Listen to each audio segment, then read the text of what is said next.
That a sect. Let me try checking this.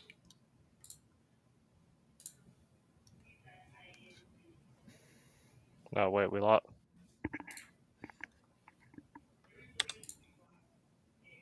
Wait, are we streaming on? You started the stream, but I'm only seeing viewer count on YouTube, not Twitch. What? Oh, there it is. It probably just takes a second for it to show up. Oh yeah, it shows we're live on Twitch now, so okay, we're good. Yay! Are we? Hopefully that fixed the issue. Yeah. I guess I'll finish up with what I was going. I finished Demon Slayer. I just binged it. I think it was Sunday. Finished season 2, the Entertainment District arc. Yep. And that was amazing. So now I'm like waiting for the next season to drop, which is supposed to drop like next year or something like that. But it's such a great show. It's so good. That's just one season? It's one season, a movie, and then another season. Okay, 2 seasons. So technically, you can watch the movie because they redid it as in an episodic format that gave a little bit more depth to certain things. Yeah, that was one complaint I saw about the movie was not enough like character building for Rengoku, which is like kind of the main focus of the movie. Yeah, he definitely takes a central role in that one. Right, and a lot of people were complaining that they didn't. I mean, they obviously felt connected to him, but there wasn't that much character development to kind of show what happened. But I definitely would say in the episodes following the movie, at least timeline-wise, you get a better idea of, his character and that sort of thing. So that's kind of cool. Mm-hmm. Oh, we were frozen, Quinn. What did they miss? It was really you couldn't hear us. It was prime content. Prime content. We were just talking about multiverses and Super Smash Bros. Yeah, and like Nintendo characters are cool. I don't know about Warner Brothers characters. I'm a LeBron James man. Colton's a hater. That's true. I can't argue with that.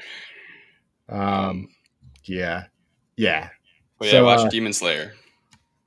I'll think about it. It's on my list now that you're watching it. It's so good, like, and not even just the story, but the animation too. Like, it's some of the best animation I think I've ever seen. Well, about to say the studio who does that is Ufotable, and they do like every single thing they animate is amazing. I mean, the only studios that I can think of off the top of my head that really competes with Ufotable in terms of just sheer animation quality would be like Madhouse and Kyoto Animation. Okay. Gotcha. Yeah, I don't know too much about the animation studio, so I can't talk too much about it. I guess I'm the biggest weeb here, which is fine. Speaking of Kudrow, you got anime this week, or what do you got this week?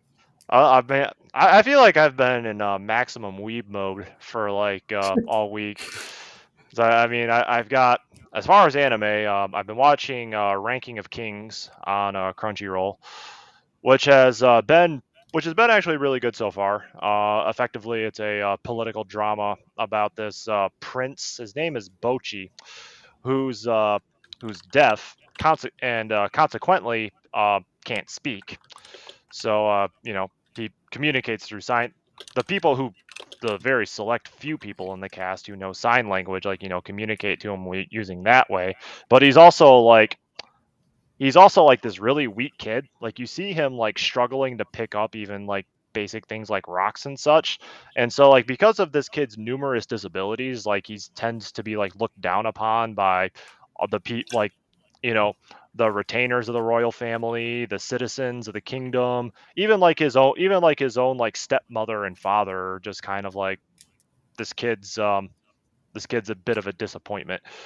And so, like, it seems like a lot of the story, as we've kind of like, as it's kind of followed so far, is like all the political drama and fallout that's been caused by that, as well as this kid trying to learning how to basically overcome those disabilities and become a great king. Sounds Right. definitely interesting. It's been a surprise. It was recommended to me by a buddy of mine who heavily recommended it to me. I ended up watching it. And yeah, it's been really good so far. I'm like I'm like halfway through the series, like episode 12 or 13 out of like 24, 25 episodes. Okay. Is But it one season? yeah, one season, 2 cower. So Gotcha. it's all on. I'm pretty sure it's all on Crunchyroll right now. Okay. So Gotcha. How much is Crunchyroll? Is that that's like a monthly subscription, right? yeah, I think it's like $7.99 a month or something like that. Okay, so not terrible. But especially since Funimation and Crunchyroll are combining now because they're both under Sony, it's probably worth buying it because I mean, especially if you are an anime fan, because like all of Funimation's library, all of Crunchyroll's library, and then you're still gonna have your new seasonal animes. A lot of them are gonna go over there. So Right. Gotcha. That's where my Yu Yu Hakusho went. probably yeah. So how many hours into Xenoblade Chronicles 2 did you get? I am about 32 hours Oh, wow. into Xenoblade Chronicles 2. Yeah, because I played the original Xenoblade Chronicles, and I probably invested. I know I invested over 100 hours into that game, and so that was part of the reason why I kept putting off 2 for so long. It's like I know this is gonna be a 100-hour investment of my life, and then the release of 3 completely snuck up on me. So now I'm like, well, I better Way behind. I better start 2. You're 2 games behind. That's a super common reason to not play good games. I do that all the time. Like I know I can't get involved in this.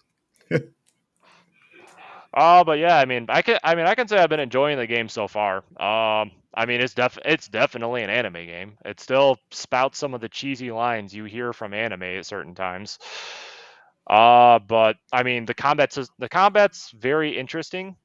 It's definitely been entertaining so far. There's a lot of story hooks that, I mean, 30 hours in have not come to fruition yet, but I'm definitely curious to see where they go. Music. I don't know what Monolith Software, where they get that music from, but Xenoblade 1 and Xenoblade 2, their soundtracks are fantastic. Wait, Monolith? Yeah, so Monolith Software is the developer of the Xenoblade games, which is actually, I believe, currently now a subsidiary under Nintendo. Huh. Okay. I didn't know that's who did that. Mm-hmm. Gotcha. How was your week, Colton? What'd you do? I've been getting back into the Halo Infinite campaign. And I had played maybe the first 5 hours of that, and then I had been playing multiplayer intermittently, but I picked up some Halo Infinite campaign again over the weekend, and that's just fun. Man, I got a nice setup with speakers here, so I got some good immersion, and I was just running around shooting elites. And the funnest thing I did was you can unlock the Razorback, which is it's like kind of like a Warthog, but it's bigger and doesn't have a gun on the back, but you can hold more people. So I went to the forward operating base, picked up 6 soldiers, or me plus 5 soldiers, and just drove into the things I needed to take over. Like just drove straight in, jumped out, and with my soldiers took down some enemies. So that's cool. So it gives you some flexibility to like kind of strategize, I guess, right? I don't know. I mean, I don't know that it was more useful to have the soldiers with me, but it was fun. Right. I was just talking to my soldiers, and then and occasionally I would roll the Warthog over. One of them got ran over by a falling Razorback. That was sad. But something about like having like 5 of them is useful. When you just have like 2, they just get killed immediately.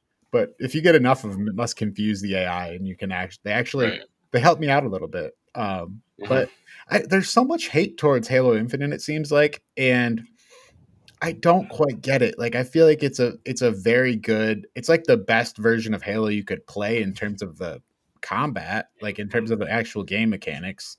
Maybe people are just sick of Halo in general. Maybe that type is worn.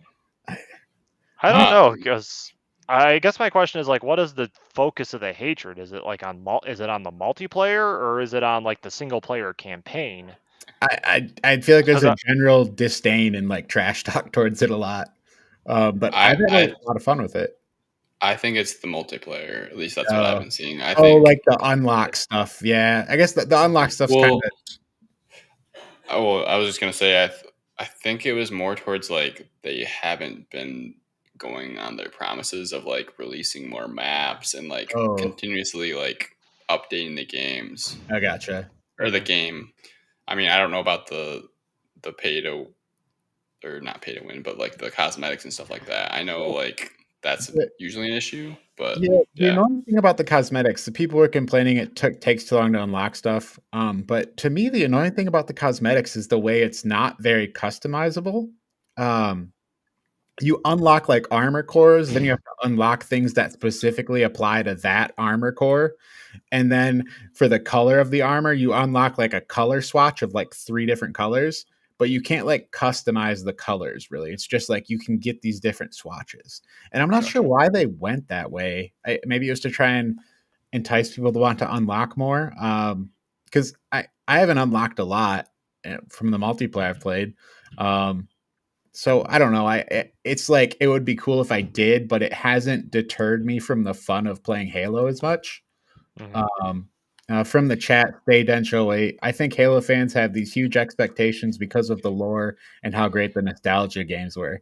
Yeah, I wonder about that too because like I play the Halo Infinite story and it's like cheesy. It's super cheesy, but it's like well Right, produced and I like the voice acting. I have fun with the dumb shit between Master Chief and the AI.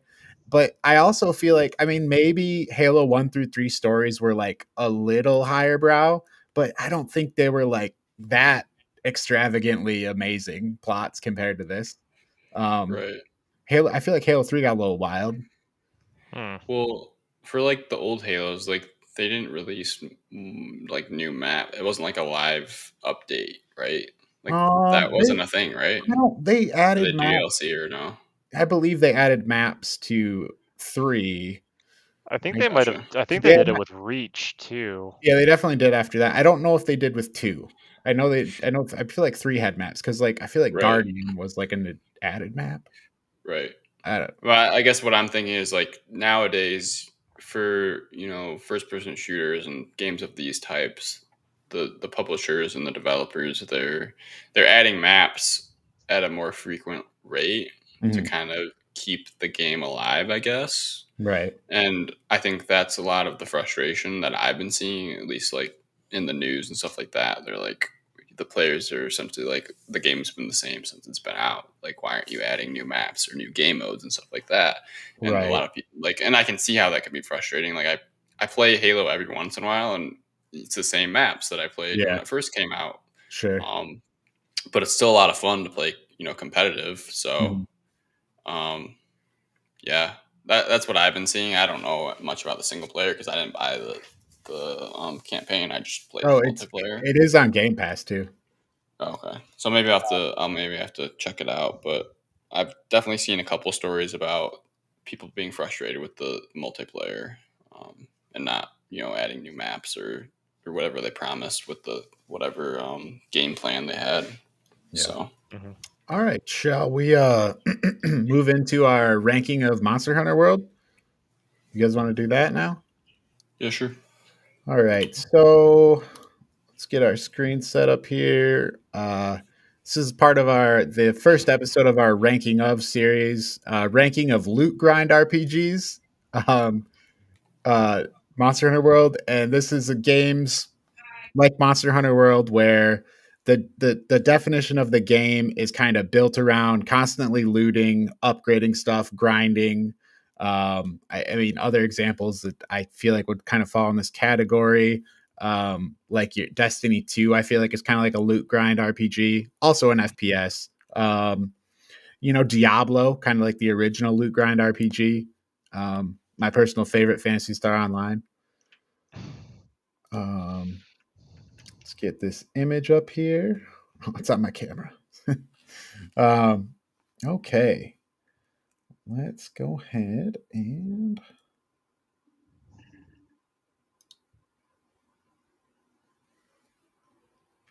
all right.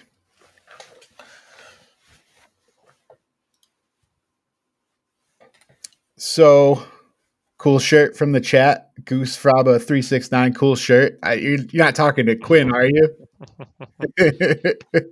Most I mean, definitely is. We're a Tottenham podcast. Oh I mean, yeah. Quinn is the best dressed here with that shirt. I'm sorry, Oh Colton, but it has man. to be said. Oh Gotta jeez. represent. All right. So the way these work, this is our ranking of. We're going to start here in a second, and we're kind of basically you're here live for our podcast. So, wait. Oh, did I hear Tottenham? Yeah. Tottenham represent. We got Tottenham in the Yeah. chat. That's my boys. I believe he's an Arsenal fan, so it's that London rivalry will. All right. We lost a viewer. Okay. Unfollowed. Brutal. All righty. So the way, as I was saying, the way this works is we go through and we're gonna kind of live do our podcast here. So this is gonna be ranking of Loot Grind RPGs, and here we go. All right, this is ranking of Loot Grind RPGs. Today's episode, Monster Hunter World. I'm Colton, here with Scott and Quinn. Hello. Hey guys, how's it going? So, Monster Hunter World, it's a great game.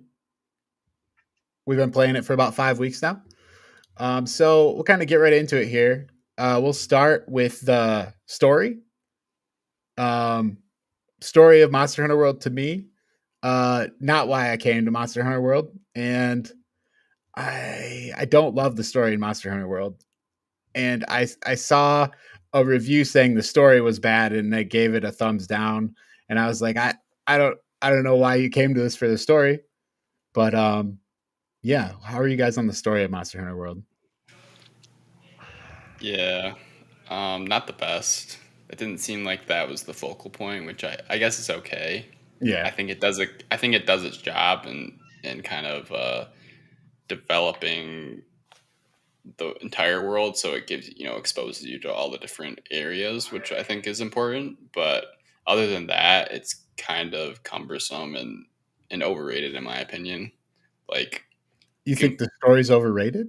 I think so. Are people rating the story highly? I feel Well, like that's true. That's a good point. But I don't know. It's like that you don't really get anything out of it. you're saying It's even at kinda its cool. low rating, it's overrated. I gotcha. I mean, I guess you could put it like that, but yeah, that's kind of my feelings. What about you, Kudrow? I mean, I'm kind of I was in the same boat. I was, basically the whole thing is like the story is just a means for me to fight more cool stuff. That said, though, I was prepared to write it off on that if it wasn't for one thing that made me consider it a little bit more. And that was like, especially when they started talking about the interconnectedness between the Coral Highlands and the Rotten Vale. I did a little bit of reading into that, not enough to be able to explain it as much as I would like to, but apparently, like, there's actually there's biological processes in the ocean called marine snow and upwelling that, other than the fact that it takes place on land, is actually like the interconnectedness between the Rotten Vale and the Coral Highlands. It's actually a pretty accurate representation of that. So the mere fact that, like, they're actually incorporating real life ecology into that story actually made me appreciate it a lot more than I maybe would have otherwise. But Yeah. I mean, I'll still say you're not playing Monster Hunter for the story. You're playing it to fight cool monsters. But Right. I mean, at the very least, I'm not gonna. I will at the very least give the story the due credit it deserves for that. Yeah, and I like the story aspects when it's like the lore of the monsters kind of. I feel like I'm cool with you telling me about this crazy bullshit about whatever monster I'm going to go fight, but the stuff with like what are they called? The third waves? Are they called waves? Yeah, the third waves. Yeah, all the stuff with that and like the talking to the leader and the lead hunter, it comes off as just so serious and like I don't know. I kind of like just I don't like skip it. I listen to what they say, but I forget about it after. I don't really care about it. Right. I'm there to fight the monsters too. The more that I'm thinking about it, the more frustrated I'm getting because I'm remembering the cutscenes, and and the cutscenes were the worst part of the game. I would say by far, at least when it comes to trying to play with your friends. Oh yeah, Um, yeah. We can go into the early game experience here. yeah, that'd be a good, I guess, Yeah. good transition. But like, and I think it'd be a little different if we didn't start when the DLC was already out because we kind of got those nice weapons and armor, Oh which yeah, yeah. Right. Yeah. which I guess. Yeah. Let's talk about how they give you the defender weapons and armor and what that did for you guys. So coming into this, I had played a lot of this game before, but Quinn and Kudrow had not. And when they released the DLC, they added a defender armor set and defender weapons. And these things basically just like boost you to like end of main game stats very quickly and very easily. So yeah, if you guys want to, you guys can take it away with that. I mean, I feel like that just kind of covers it. I mean, you get these very much. You get the Guardian set from the onset, which is a very powerful armor set. I mean, I wore it from beginning to end of the main story. There was never a need for me to change my armor. You had good enough defenses, and the Guardian Angel ability, which I think had like a coin flip's chance of procking at the skill level it was, which drastically reduced any damage you took. So it really it there I never had a need to grind armor. And the Mhm. defender weapons are much easier to upgrade because they only required like a single Yeah. monster part I don't know if to I can go through the describe tiers. I don't know if I can describe how much easier those were to upgrade. Like upgrading weapons when I was playing was like my whole thing. Like that was I was like trying to get better weapons and I had to go hunt specific things to get them. The defender weapons are like take down one Anjanath and you can upgrade this thing like a level. It's like right. it's Yeah, wild. you can just upgrade those just by playing the main story quests, and their their damage outranks any other weapon at their level. Yeah. So Hmm. yeah, I mean the only thing I had to grind for specifically because I was using the insect glaive, I had to grind some materials for my kinsect. That was it. Yeah. Gotcha, gotcha. And If I I was using any other weapon, I wouldn't have had to have grinded for anything. right. And I get like wanting to lessen that curve, but to get people to your DLC, get them to buy the DLC, but I part of me, a lot of the fun of that game was building up my armor and weapons. Like that was kind of the thing I like about these games is that aspect of it. So I was a bit sad you guys didn't get to experience that. But I mean, I still had fun just further upgrading my weapon sets. Right. Could you put a number on like, we'll say percentage wise, how much did it cut down on the time needed to like to move forward in the game? Probably like, oh well, at different spots, I would say total time. It seemed like maybe like 5 to 6 times. It probably Okay. divided the time. Um, just because they're so strong and that armor just has Right. crazy defense. Um, but yeah, so I guess early game experience there, you guys didn't really have any challenge at the early game because your weapons and armor were so strong. And Not Right. especially. then the other early game thing, kind of Quinn, if you want to talk about that you pointed to with the cutscenes. Yeah. I mean, it's kind of delivered as like a co-op loot game, right? And it kind of reminds me of a lot of like an MMO game Yeah, that you can play with your friends. definitely has elements The of that. right, and the one that I most recently played is New World, which I played with my friends, and you could be in like a squad of four, but Mhm. everybody's collecting the same resources. Similarly here, like you all go into a world four strong, and you're collecting the same things, so Mhm. sort of the same thing. But if if you haven't like watched a cutscene, no matter if you're at the same point or after it, like it wouldn't allow you to start certain quests that Mhm. were a part of the story. So it was just frustrating that you essentially just had to start the quest yourself, wait for the cutscene to end, and then you could, invite your friends to help you, which was really frustrating. But Right. And it Mhm. just kind of takes away from like the flow and you like get on with your friends and it's like, "Hey, let me show you this cool game." And then it's like, "Oh, okay, everybody wait 15 minutes while I go get to the cutscene of this monster so we can all jump in here." right, I yeah, have to imagine it's something on like deep in the coding that they could not get around because I don't know why else that would be a thing. yeah. Uh, I feel like it could just be an easy fix of like just show the cutscene again, like it's already in the game files, like just bring it back up Oh, right, and right, yeah, like, you bring could be your good. teammate along with it, yeah. I would be Right, fine seeing a cutscene instead of just having to wait outside for the whole right. time. Mhm. I mean, it was like you prepare for the quest, and then you start the quest, and then you're like, oh, I can't join you because it says Yeah, the player hasn't watched the cutscene. and this multiplayer problems was, like, a huge Monster Hunter World, I believe, got review bombed when it first came out because of multiplayer issues.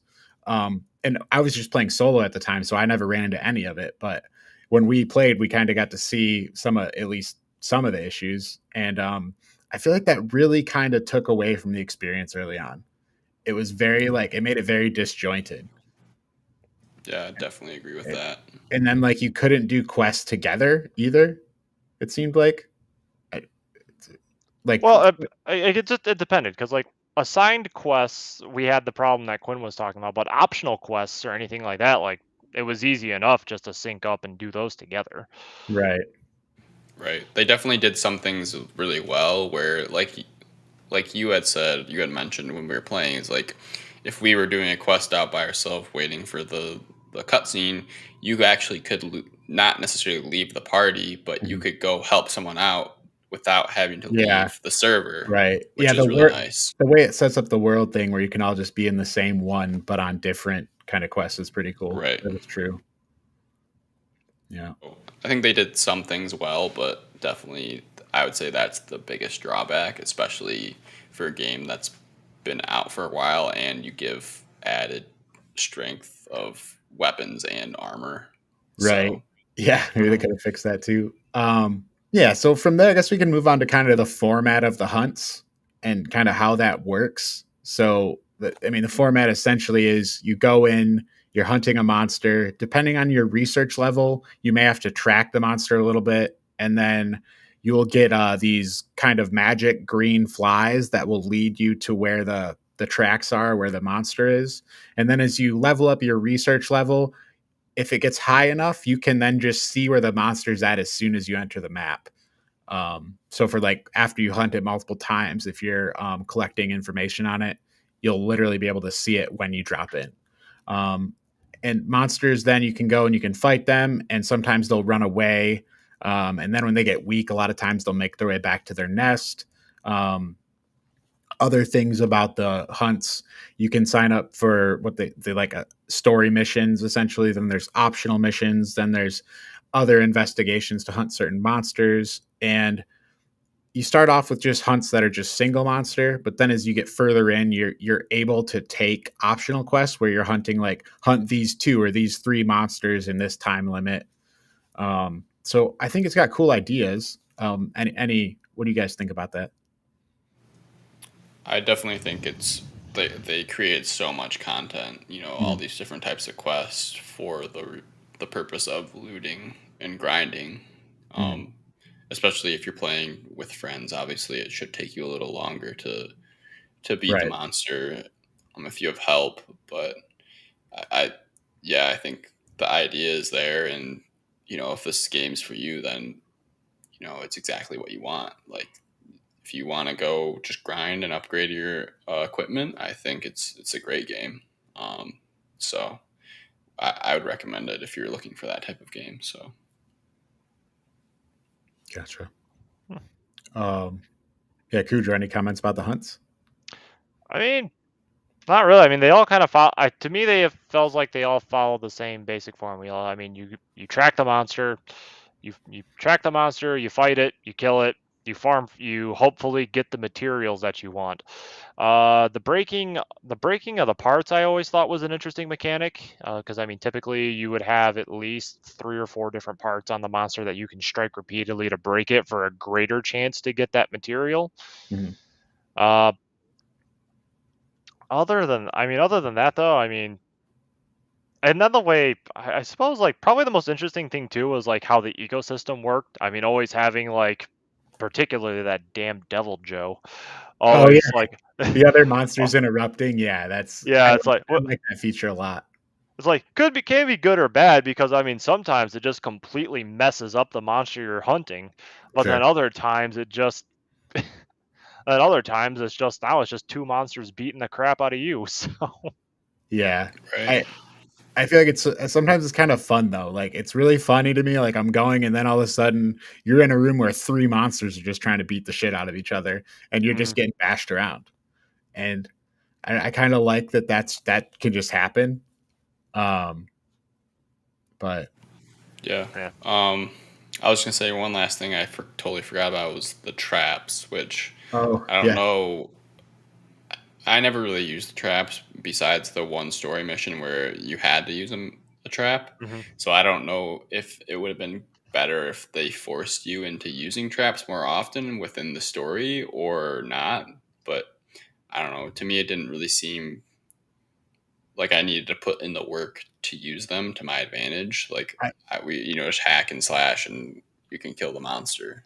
I think maybe on harder, maybe once you get up to harder rank stuff, maybe. But I also never got good at using the traps, and I always like wanted to. It seemed like a cool idea, but I never got that deep into the traps either. I Um, feel like that's part of a consequence of, at least for Quinn and I, using the defenders equipment, yeah, That's because true. because the whole thing is like I see where traps can be super useful, particularly when you're like, if you catch a monster sleeping, which a lot of times you do either at the beginning or the end of a hunt. mhm. I mean theoretically, like, I mean, you could just line a monster's entire nest with pitfalls and exploding barrels, That wake it up, and then just watch the fireworks go off. yeah, that does sound pretty fun. Wasn't Um, something I ever did myself, but it's definitely something that could be done, and I have seen done in like other and like gameplay videos and such for it. Something else that I've found fun that we didn't really get too much in terms of just playing through the kind of through the story main game is when time becomes an actual factor. Most of the story quests you have like 50 minutes to hunt one monster and it's pretty easy. But Mm. but I've done some where it's like hunt these 2 monsters in 30 minutes and it can be actually kind of a challenge, and I've had a lot of fun like working against the clock in those situations. So I do think that's kind of a fun aspect, but I almost wish you ran into it a little more in the main game because I don't feel like it pressures you much with time. There's Right. one hunt I did that I hated it. It was hunting. It was a special assignment, hunting a devil Joe, and it was like right at the top of my hunter rank at the time that I could accept. That stupid monster took me 46 minutes to kill. The most annoying garbage I ever. I hate that monster Yeah, that's one of the so tougher ones. much. Though. Yeah, I think one hunt took a little longer to get to that point, but I think the reason was because I either stepped away from my game and I also started fighting a monster that didn't need to be killed for the mission. So yeah, I think, like you Yeah, said, I also we encourage really that. were I was helping you fight that monster. He was right right, there. How could we right. not? He looked at me funny.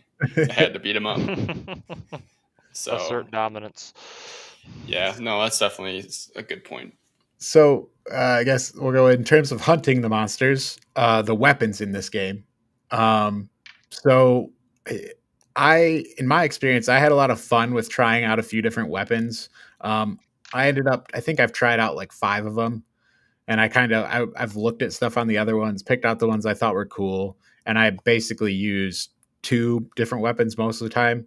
I really like the bow a lot, but I like that each weapon kind of seems to have a very different style. like all the weapons seem pretty extravagantly different with a lot of different abilities. So like when I was switching sometimes between 3 weapons, I'd be like, the weapons were so different. I'd have to be like, okay, I got to like adjust my style here when I switch to this weapon. And I kind of like that there's so much variance between the weapons. It feels a lot different switching. Did you guys use many weapons, or were you mostly on one?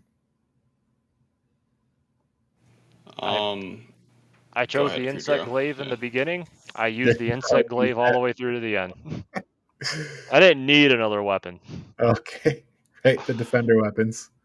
Right. I mean, Yeah. it was mostly just the insect glaives. I did not find there was not a single hunt that I did where I'm like, I really wish I had a different weapon. Oh, insect glaive. If it lived, it could be killed using that weapon. Yeah. I started with I don't remember what they're called, the twin blades. Oh, okay, yep. First, and then I was like, oh, the great blade would be a lot of fun to play, and so I think I did one quest or something like that, and then I was like, I can't do this. You got to get the giant sword. That's the time to like swing that thing. It was just insane. So then I Yeah. switched to the katana, the long sword. Yeah. And I used that for the rest of my time playing the game. It was just a lot easier to do what I wanted to do. Just it was pretty mobile and pretty simple to use. So Gotcha. again, it was a defender blade as well. So Oh yeah, of course. From there, we can kind of talk about weapon upgrading, and I guess armor upgrading, kind of, or armor crafting in the same vein. I feel like kind of part of the main loop of this game, part of that grind loop is upgrading your armor and weapons. And we kind of already talked about you guys had the defender stuff, but there's just a massive tree of different weapons and different elements that you can create, and you have to get certain monster parts. And I think for me, that's kind of what makes the game for me is the upgrade stuff with the weapons. I really think that's cool. I love like building up my weapons and going to hunt down specific items to upgrade, to a weapon that I really want to get to.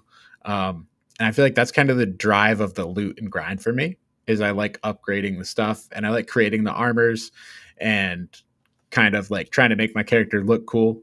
That's kind of a draw. I'm like, I want to get this armor set, make my character look cool, get some fire defense. So I feel like the weapon and armor system is superb in this game. I think it's great. I love that makes the whole loop. And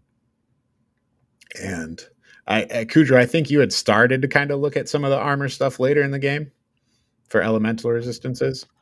But I don't know Yeah. how far Yeah, because I was looking through.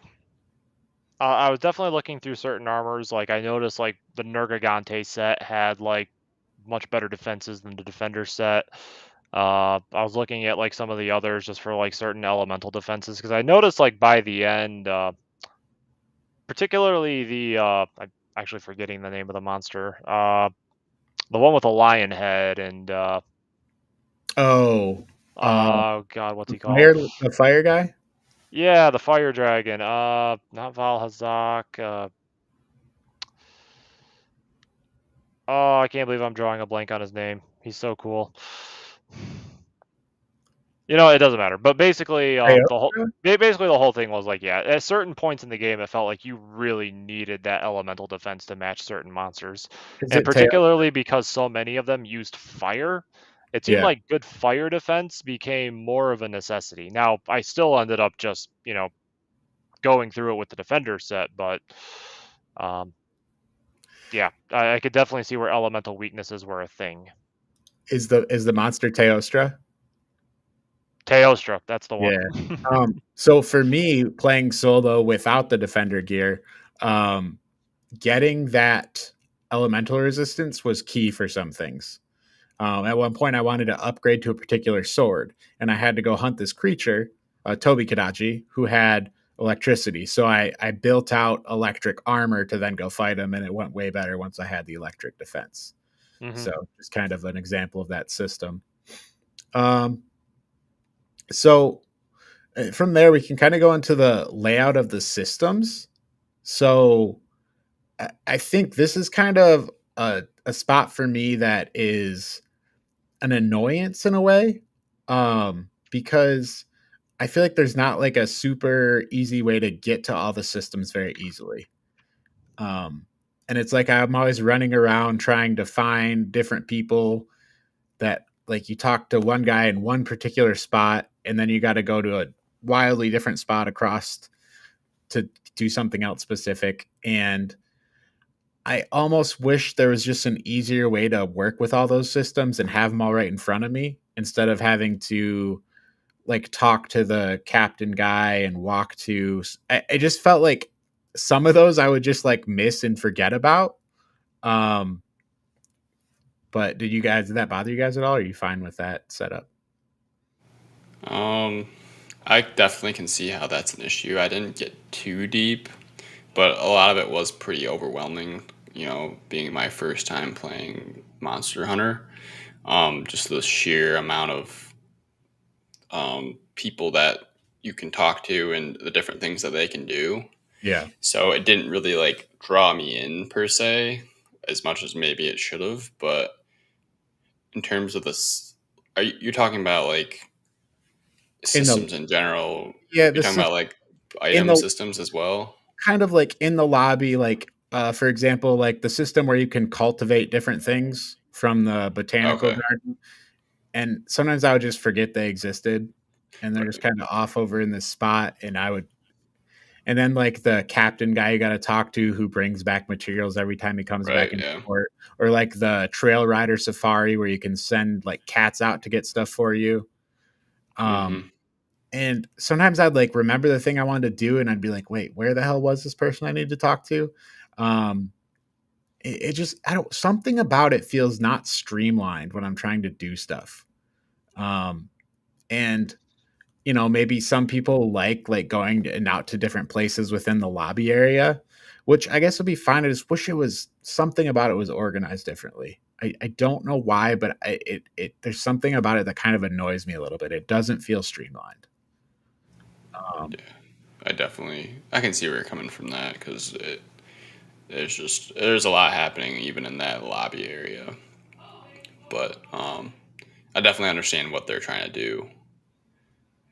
But yeah, I was definitely overwhelmed. Like all these tutorials, like every time you talk to someone new is like a new tutorial, and I'm like, I don't know if I want to read all of this just to plant right. some plant or something like that, or get some items. And yeah, I definitely I agree with you on that point. So Yeah. This is beginning to make me think you guys just don't play a lot of JRPGs. That's something that bothers me about a lot of them too. I'm So about to say, because I mean, like going back to Xenoblade 2 for a minute, it's like, I feel like first 25 hours of that game are basically one long tutorial. it Because sounds you're like a because you're JRPG. still like 25 hours in, and they're like, oh yeah, now we're gonna add a new facet onto this combat system that we haven't really talked about before. Well, yeah, I mean, like, no, that did not bother me at all. I mean, like, it's definitely a lot to keep track of, and I can Yeah. certainly see where you're coming from if you're trying to Yeah. interact with all of those systems at once with the botanical Right. gardens and getting resources out of that. The cat uh, crew, I know that's not their name, but having them search for materials for you. Right. Everyone always asking you for side quests to like get specific materials.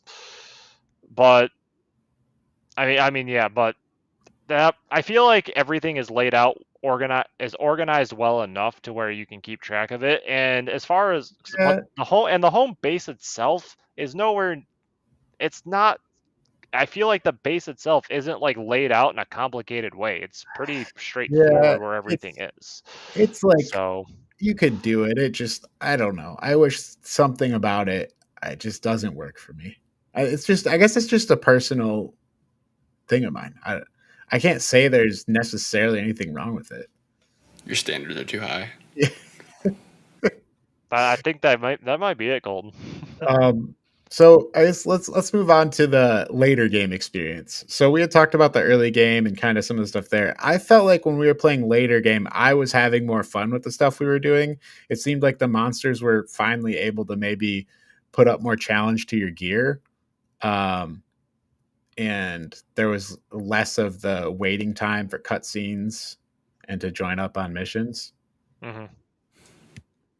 Yeah, I definitely agree with that. I didn't play as nearly as much as you guys did, but once we got past that hump of finishing the main story arc, I definitely found more of a challenge in fighting the different monsters and some new monsters too, because I think that's important too Mhm. to bring new monsters in even after the end of the story and kind of expose the players to different elements and that sort of thing, Hmm.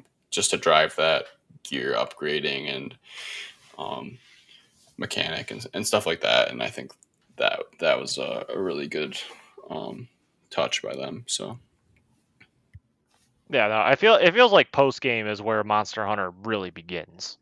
Is that so? The whole thing is like at that point, then you've got the hunter rank up to where you can start doing all these optional quests, the special assignments, the events, and that's when you can start forming all the hunter groups, doing all the really getting engaged with the multiplayer. Like Yeah. so, I think you would have got more of that had you not had the defender armor. But yeah, I would agree. Like, there's a lot more to do in terms of grinding and stuff in the later game. See, that's like the one thing though. It's like I can't imagine like going through this game and just having to spend tens of hours hunting a specific monster just for certain gear. I That wouldn't just seems say like such a time sink. I wouldn't say it's quite that extreme when you're playing without the defender gear. It's just you have to hunt. You might have to hunt things a couple times or a few times over the course of the game. But there's also, it seems like with the defender armor, like you might need to do some of the optional quests if you don't have the defender armor to upgrade some of your stuff, just to hunt some of the other monsters. Whereas with Mhm. the defender armor, you can kind of breeze past most of the optional kind of stuff you might run into. Yeah, which is what I ended up doing. I mean, That as I said, like the biggest optional stuff I had to do was just to upgrade the Kinsect. Yeah, and there is a grind to it though, so that's definitely a thing. Um, so our last thing to talk about here with Monster Hunter is the monsters themselves. Um, so I figure the best way for us to kind of really discuss out the best monsters in the game is to do a top tier draft of the best monsters in Monster Hunter.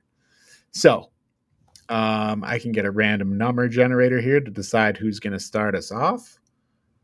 Um, think about your numbers.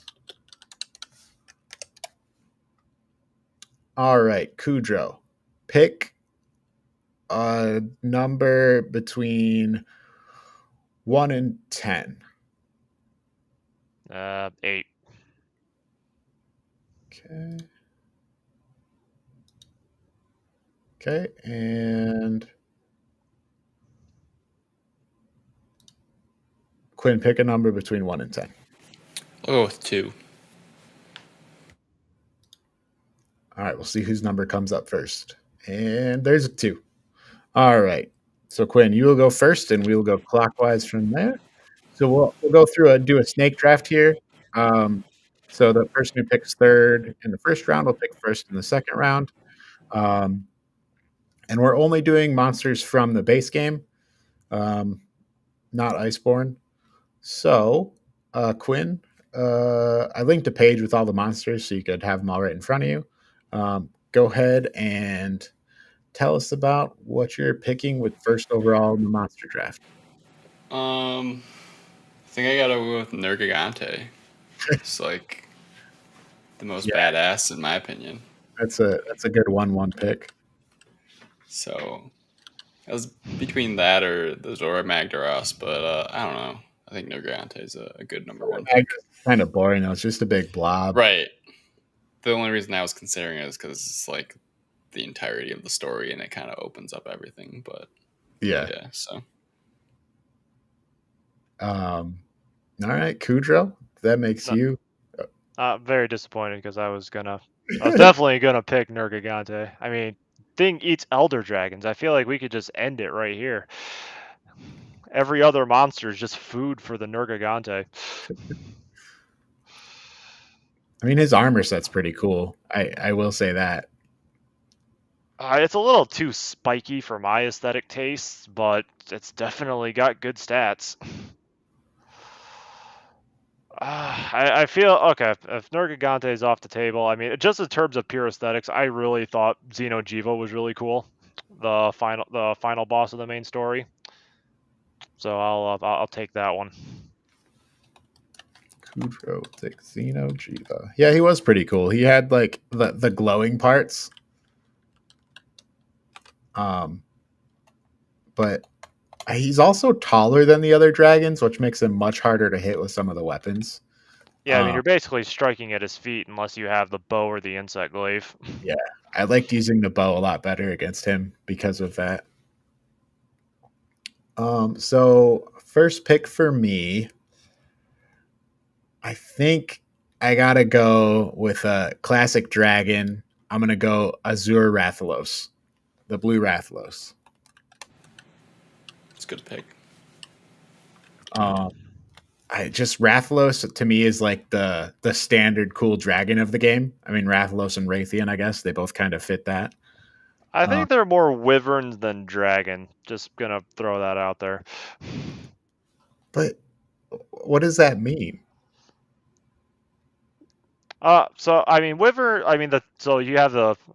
I feel like the internet argues about this one a lot, but you have you have the dragon, which is like 4 legs, 4-legged wizard, wings, that sort of thing. Wyverns have 2 legs, and they kind of always balance themselves on like these like little spindly arms on their wings. All right, so it's a wyvern, a classic wyvern. That's a dragon to me. It's kind of a dragon to me too. And you're wrong. Along with the Azure Rathalos, I gotta take the sibling of it, the pink Raytheon. Building a squad of dragons. You're building a squad of wyverns. Because Raytheon, kind of same deal. It's just a cool dragon. But mostly for the dragonness is why I would pick those. Kudro, you're up next. Well, I already mentioned it was pretty cool before, so I guess I'll stick with it. The Teostra. That's a good one. That was on my list. And it's just Teostra's cool because it doesn't really look like anything in particular. It's kind of like a weird lion-faced fire griffin. Yeah, he looks more like a griffin than a dragon. Yeah. Yep. I agree. Cool. Really cool looking though. All right, am I up? Yep. All right, I'm gonna go with the Diablos. He is pretty cool. Yeah. Wait till you watch the movie. You get a lot of Diablos. Yeah. Yeah. It's just like his tail and his horns. I don't know, just really stand out to me. I guess I got another one right. Yep. I'm gonna go with the Radoban, the rolling like spiky one. Oh yeah. He was a pain in the ass, but he was sweet. Rabadan, is it? What's it? How do you say his name? Radoban.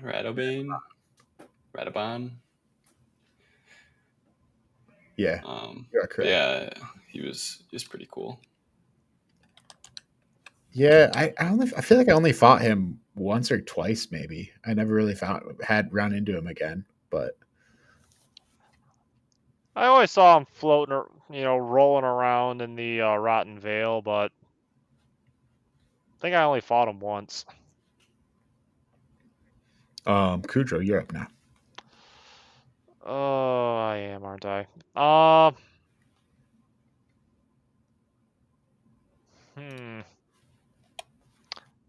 I guess give me the Legiana. You don't really want that one though, do you? I mean, he is unique. He's the only really cold-based enemy you fight in the base game. I was debating because I'm like, Legani will be around when I come back. Well, wrong again. Yeah, no, I think Legani is awesome. I love the ice. What are you call you gonna tell me this one's a wyvern too? I believe it is a wyvern, but I will still claim it as my in my thing. Because I also use the Legiana's armor set for my cat, because I thought the look of it was really cool. Oh, I like the Nergigante armor on my cat. He looks scary. That's fair. That's fair. Probably has better defenses than mine, but I feel like when it comes to your Palico, I feel like looks are way more important than stats on that one. I might argue for myself too, but yeah. Well, since you've taken Legania from me, I am gonna go with the classic, the Anjanath. Good old T-Rex. People love T-Rexes. Oh, and then I guess I have another pick too for my final pick. So to round out my team here, I'm gonna have to go with. Am I allowed to take Behemoth? I don't know. We didn't really fight that in the base game, so the earliest rank you can fight that thing is like Hunter rank 50. No, he's not. He's kind of. It's not really a fair answer because he's a Final Fantasy enemy. Oh, I was about to say, because if you're taking Wyvern, I'm going to take Leshen next. So I want Basil. Was it Basil Goozy? I don't know how you say that one. Basil Goose, like the Basil Goose. That's it. Yeah, that guy. Something like that. I love that guy. He just fucking invades your hunt, comes through, drops grenades all over you and the monster you're fighting. Yes. What a guy. That thing was annoying. All right, so Kudro, your final pick. I really did not have one in mind. Where is that monster list? Is it in the Discord? That's in the doc. Oh, it's in the doc. Okay. Mm-hmm.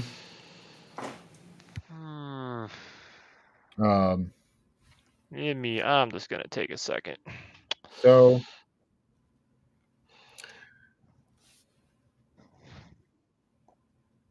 I'm thinking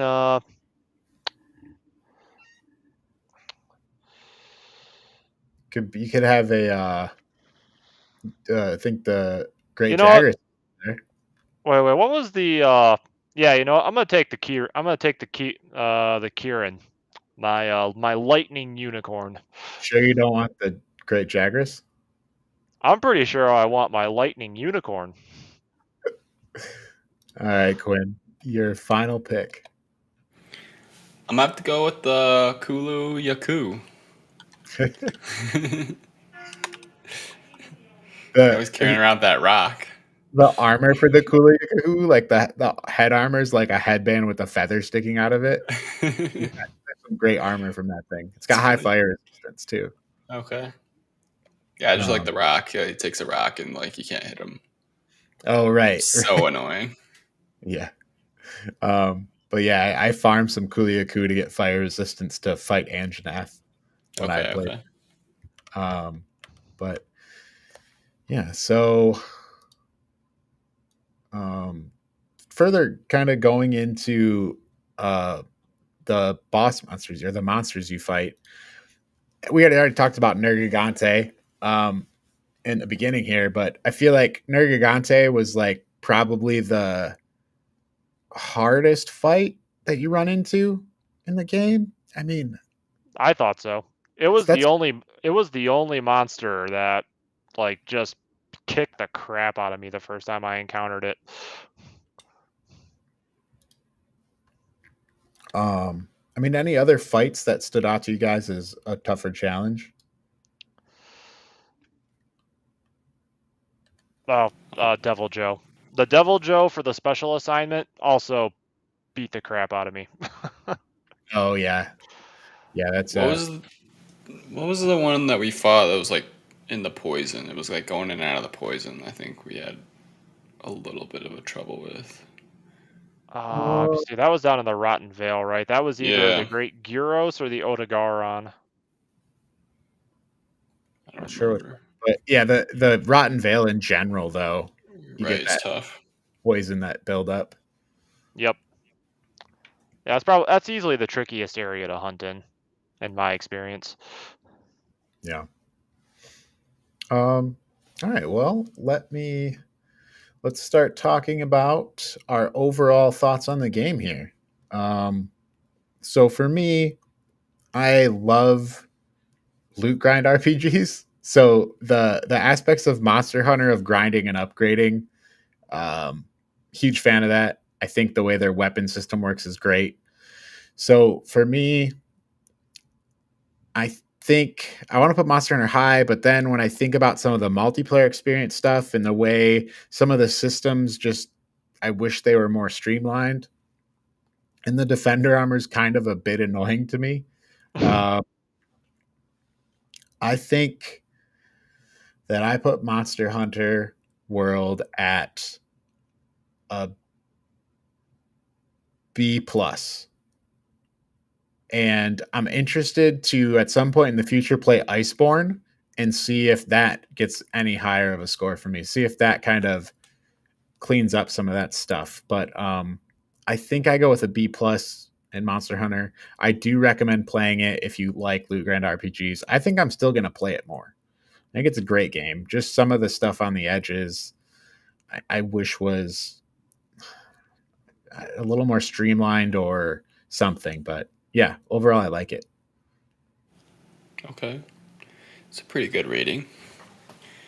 Um, I like the Defender armor personally, so it's kind of a bonus Yeah, because I don't know if I would have enjoyed the game as much if I didn't have it. I think it probably could have been scaled back a little more, but I think yeah, for the purposes of what we were doing, I think it kind of helped because it wasn't super punishing in the beginning.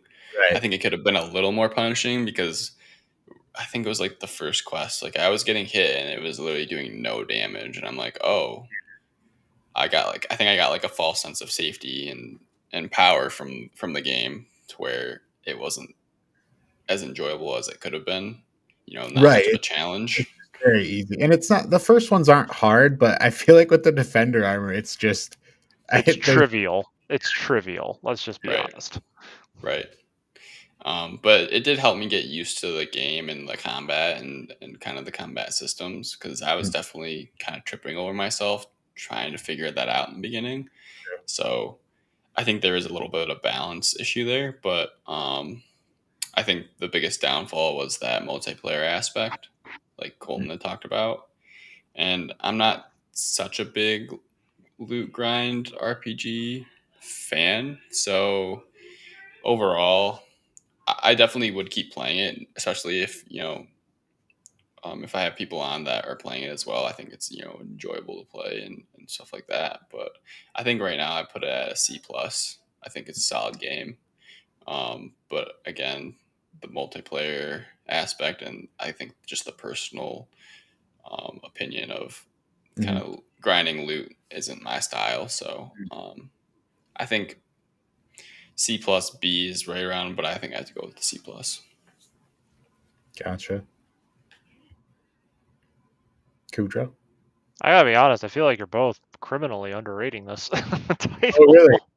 I debate if it's an uh, A or B plus. I mean, okay. If you're talking, I feel like the combat system in Monster Hunter is super enjoyable. Yeah. I mean, I had so much fun with that insect glaive, living my dream as a pole vaulter, swinging death from above on enemies. I mean, yeah, I mean the story wasn't anything to write home about, but I mean, as far as ecology, I could still find things to appreciate. But I mean, I can agree with Quinn when I say it's like I don't necessarily know if I would have thought as highly of it if I had to just repeatedly hunt these same monsters over, like repeatedly. to get certain materials for armor and weapon grinding. Mhm. But I mean, for what it was, I mean, I can say I had fun with this game, and like I still had, and I mean, like even when there were times, even when you guys weren't on, like I was still just grinding out a few hunts by myself. Yeah, So I mean, I feel like the game is a pretty easy A. I even if maybe I'm just a little bit more forgiving of some of the some of the main assignments where like you can't join until after the cutscene, because I feel like even then, like afterwards, it's not like we had any trouble connecting after the cutscene had ended and joining the hut. Then it was just kind of like we're just in the lobby waiting for a minute or two. But yeah, right. for I'd say for me it's an easy A. I think what knocked it down from A to B plus for me was kind of that stuff with the multiplayer where I felt like I wanted it to be more streamlined. Like I felt like the game was begging like to be multiplayer, and then it felt like some of it was frustrating to kind of deal with. Um, and also, I kind of wish maybe the way the story missions were laid out, there might have been a bit more challenge in there. Because I feel like they have challenging missions, but they're like optional stuff outside of the story. And I feel like there could have been more challenging missions along the straight main path. But I would agree with you. The combat system is so good, but I don't want to forgive like how I wish like the main focus that I spent like 60 hours playing was a little bit more challenging at times. And like we had talked about with the format of the monsters, how they always seem to run away like 2 or 3 times and run back to their nest. I almost wish there was more variance there.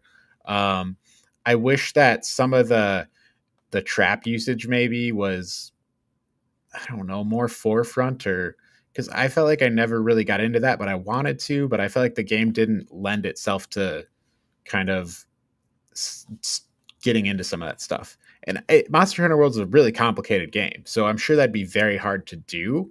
But overall, I really like the game, but some of those things I think knock it to like a B plus for me. And I'm kind of holding out hope that Iceborne's gonna fix some of that stuff, but I don't know. Yeah.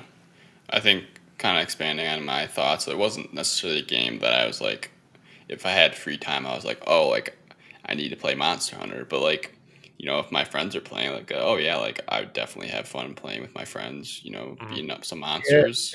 and maybe if we play some more and like I start getting the fun multiplayer stuff, and it washes out a little bit of that taste of kind of the non-challengingness of kind of us working through the story, maybe I'll come back and revise the rating on it. But I think right now I gotta say B plus just off playing through the main game. But maybe beyond that, I would think better of it. Yeah, I actually feel like my rating would probably only go up from this point forward. I mean, to me, this game would fill like two niches for me personally. It would be like the social game that I would play with friends, or it would be the passive game that I play just doing like hunts, just doing random hunts while I'm listening to like a podcast or something. You know, So, yeah, I agree. I like it for that. Maybe part of the reason I'm a B plus instead of an A is because I like it so much, but I want just that little bit more streamlining and like cleaned up, and then it would be like it's almost like frustrating to me because I really like the combat system and upgrading stuff, but then some of the other stuff I feel like gets in my way. and that might be why I'm higher on it, because like to me the combat, which takes up the majority of the gameplay, like I mean, I can forgive certain other flaws as long as I'm having fun with the combat, which comprises the majority of the gameplay, which I was. The only point at the gameplay where I felt myself not having fun, where it got tedious, actually it wasn't even like one of the main story hunts. I ended up doing the optional mission, the crossover with the Geralt of Rivia, the Witcher event. That hunt got tedious. I can say by the end of that hunt, I was not having fun. I was ready for that one to be over. But other than that, like I had fun throughout the majority of it. So All right. Well then, now let's go ahead and place this on our ranking of loot grind tier list. So let's get this thing off of Quinn's face here. All right. So I think from where we're talking, it sounds like I can kind of slide this up at least to the CB range. So I feel like in terms of ranking loot grind RPGs, I feel like this is a great loot grind RPG. I feel like it really fits the categories. To me, I would fight for I would fight for like an A spot in terms of loot grind RPGs. But what do you guys think? I would definitely say an A, at least from what I've experienced. Is I mean, personally, obviously, I think that's a big part of it. It wasn't for me, but I think in terms of what it was and what it lends itself to that kind of category, I'd definitely say, it does the looting and the grinding and the upgrading. It does that very well for what it is, and I'd say it in that category for me, it could well be an A. Yeah, and to me, kind of in terms of like being a loot grind RPG, I can more forgive some of the main storyline stuff that bothered me if I'm playing this as like a long term loot grind game. That stuff's not so much an issue. So I feel like at that point, I would say it's an A for me. But Kudrow, where are you at on this? I mean, yeah, probably an A. All right. Well, no arguments there then. So we're all in agreement that Monster Hunter World is in the A tier. All right. Great.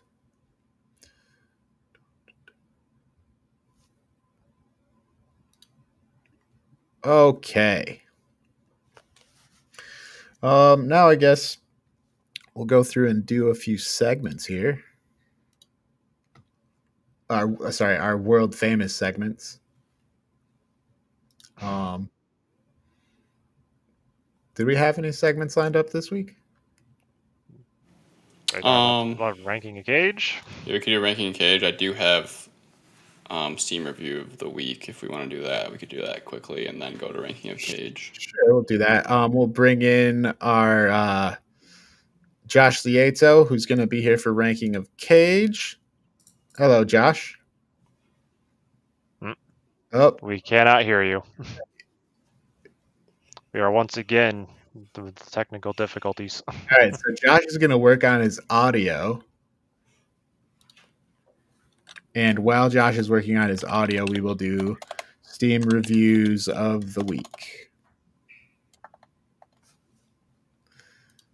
Yes, Josh, looking at the headphones will fix them. Could it be the browser issue? I think that's what happened. Oh, yeah. I don't even know if he can hear us, though. He probably can't hear us. You can hear us?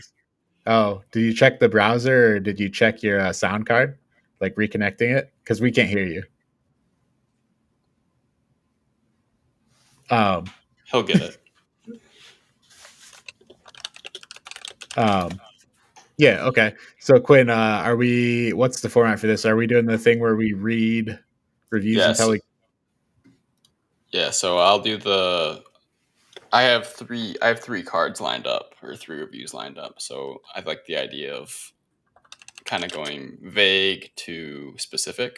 Yeah, sounds awesome. See if you guys can guess what game this is based off the reviews. Yep. Quinn will read us a series of reviews, getting more and more revealing, and Kudrow and I will attempt to identify what game he is talking about. Yeah, okay, so this one's pretty vague, and I don't know like how much experience you guys have with this game, but it's a very popular game. I'll give you that clue. Right, great place to start. So the first review is plain and simple. The loading screen is my favorite part. Loading screen. Okay, what game's got a game on a loading screen? This is a popular game? It's a popular game. Well, like if the loading screen is my favorite part, that immediately makes me think I'm not enjoying my time with it. Game on Steam, right? It's on all platforms besides maybe Switch. Is this a Steam review? This is a Steam review. Okay, I think I'm on to what type of game it is, but once I guess what, I'm going to give away what I'm guessing and help Kudro. um, So you want to PUBG. have Kudro go first? No, it's not PUBG. What the heck is All right. PUBG? PlayerUnknown's Battlegrounds. It's a battle royale game. Okay, Kudro, I missed it. So if you want to take a guess, I don't even have a guess. you can just forfeit. You guess. I feel like that is no information whatsoever. Oh, what's a game that people hate? Yeah, I just pass. Okay. This will give this might give it away. It's Hand on the buzzer. less vague. So next review. Drove over a hooker and she got stuck on my windshield and we went on an adventure. 10 out of 10. Loading screen.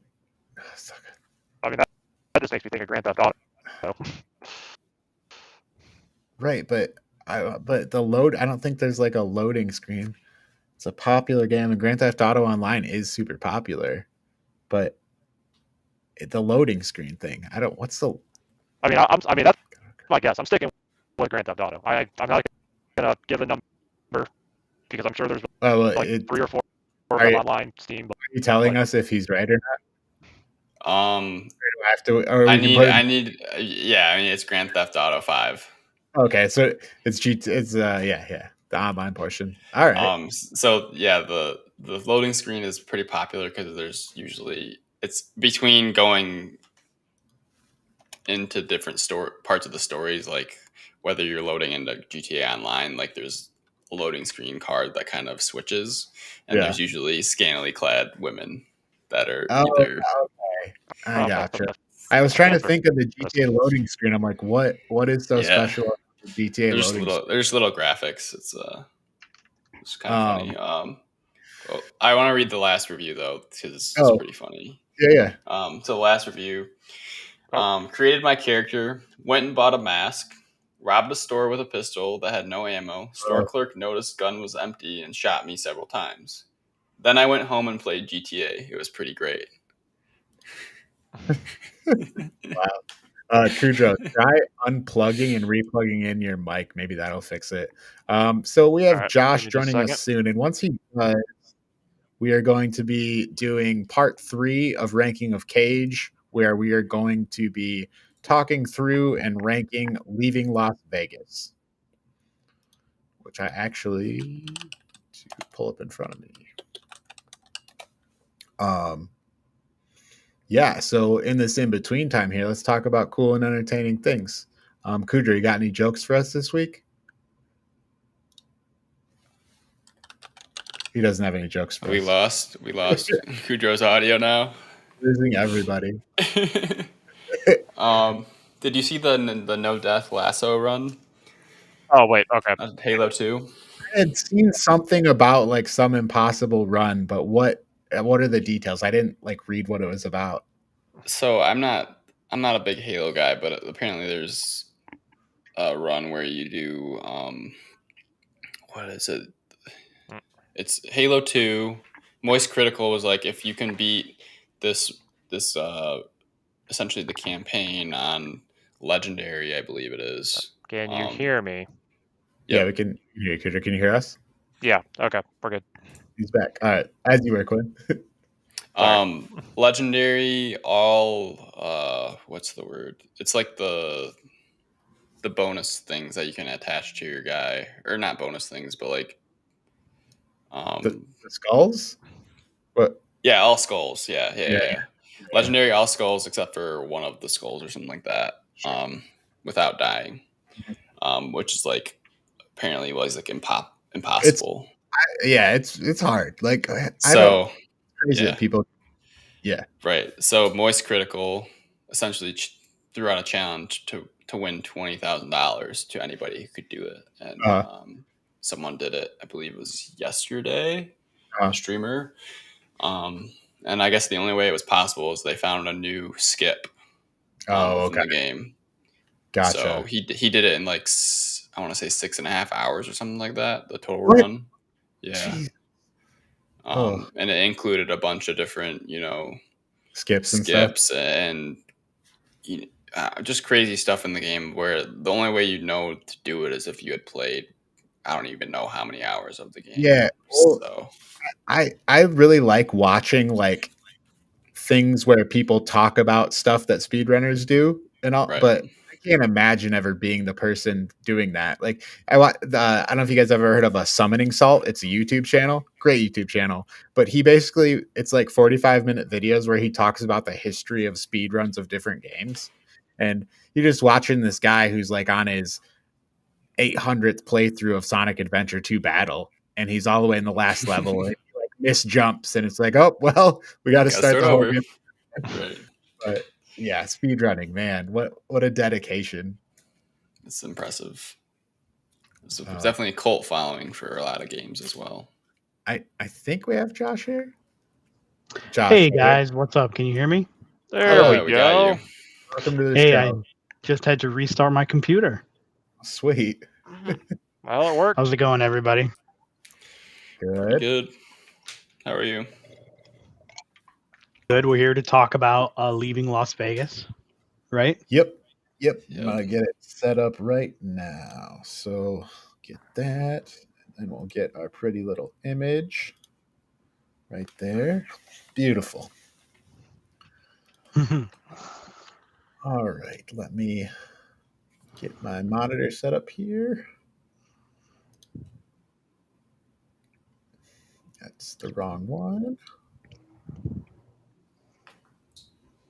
So we're gonna go through with like a kind of a plot summary, right? It shouldn't take very long. Yeah. So the way we do these is we'll walk through the movie kind of plot point by plot point, and then we'll kind of discuss things as we go along, and then at the end we will rank this in the overall tier of Nicolas Cage movies.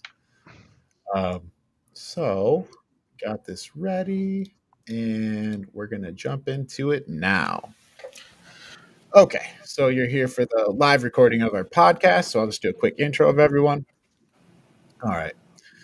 This is Ranking of Cage Part 3. I'm Colton, joined by Kudrow, Quinn, and Josh. You guys? All right. So, today on Ranking of Cage, we are going to be ranking Leaving Las Vegas. And first things first, we'll start with the synopsis from Just Watch. Ben Sanderson, an alcoholic Hollywood screenwriter who lost everything because of his drinking, arrives in Las Vegas to drink himself to death. There, he meets and forms an uneasy friendship and non-interference pact with a prostitute, Sarah.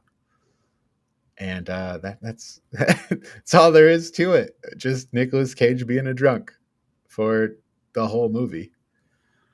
This movie he does it very well. Yeah. Yeah. So I guess to start it off here, we open up. Benjamin, who this is Nicolas Cage, is out getting excessively drunk, and then he like creepily hits on some lady at the bar, and he just goes around being trashed. And the next morning, you see him, and he's like shaking. Which I assume is because he's having withdrawals from alcohol. I think that's what they're implying. And he then goes on to get fired from his job. And when he's getting fired from his job, he's talking to his boss. And his boss says, "So what are you going to do now, Ben?" And he's like, "I'm going to Las Vegas." That's like the premise of the movie. So it's, it's kind of setting him up as this ultimate, just like alcoholic with a messed up life. And then he's at work, and like, he doesn't even seem to be doing anything. I don't know, man. He works first off, he works in like Hollywood, right? I don't know. He's talking to the phone upside down. Right. When you look at the desk and it's all scripts, it's like The Godfather. So he's like, I think he's supposed to be a screenwriter. Oh, yeah. Did it say that, or did you guys just pick up on that? Because I think that went over. I totally missed that. It says it in the synopsis, I believe, or like in the description of the movie. That's where I heard it, and so then I was like kind of watching out for it, and then in that scene, I was like, okay, that makes sense. Yeah. I didn't catch literally- it.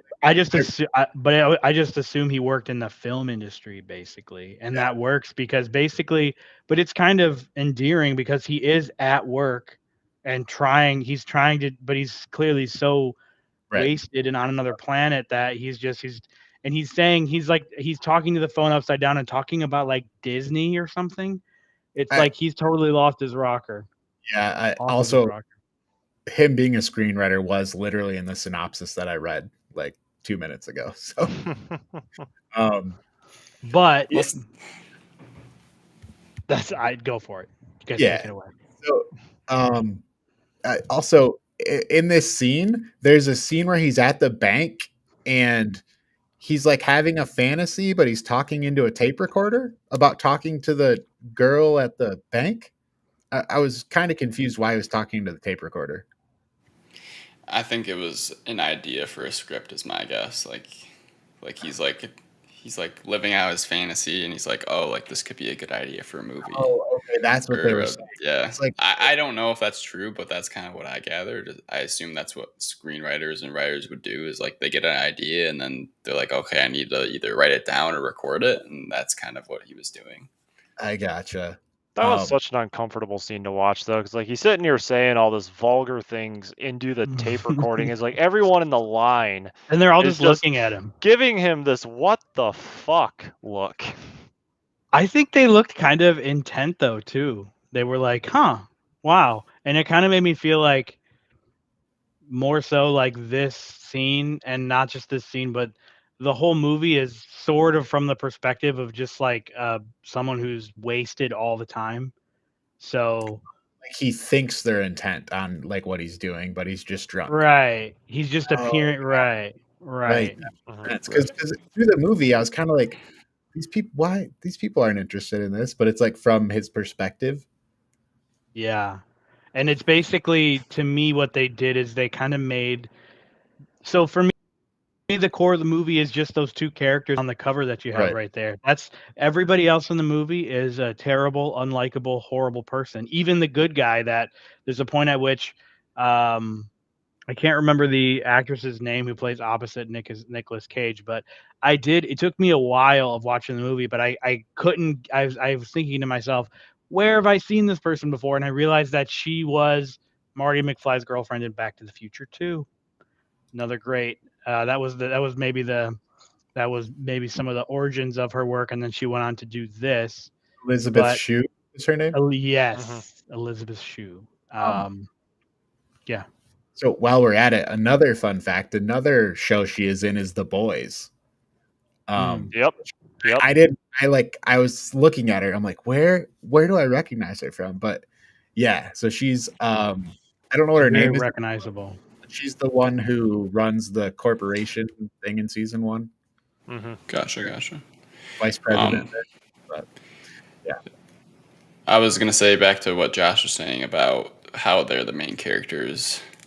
When I'm like thinking about how they were presented as well, like it seemed like they're always like their appearance was always like gross and like greasy and like disgusting, and it's just like something about it made me uneasy. But then like what Josh is saying is like they're the main characters, so it was like this weird like juxtaposition of like how they're perceived from outside, and then how like we see them as the main characters. Right. And how basically everybody in the world and all the scenarios that they're in the movie, people hate them.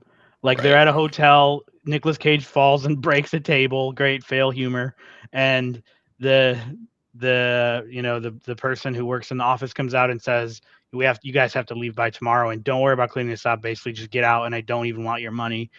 Of course, the main character, Elizabeth, played by Elizabeth Shue, is a sex worker, and so she's like approaching men at various points throughout the movie.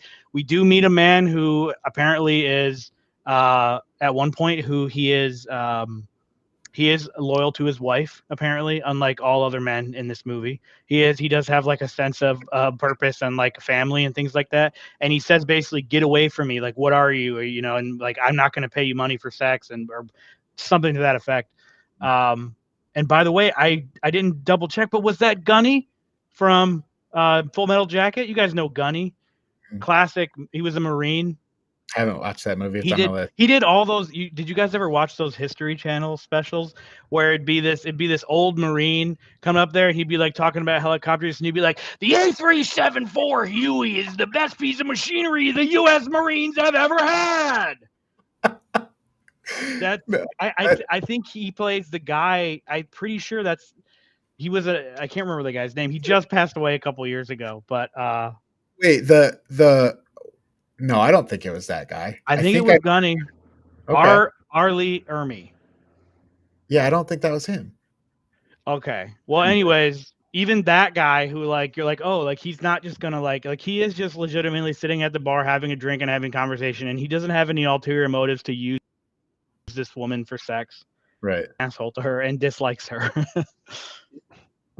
So I guess we'll go here where our characters actually kind of run into each other. So after that initial scene of Nicolas Cage getting fired and saying he's going to Vegas, there's a scene with our other character, Sarah, who appears to be in an abusive relationship.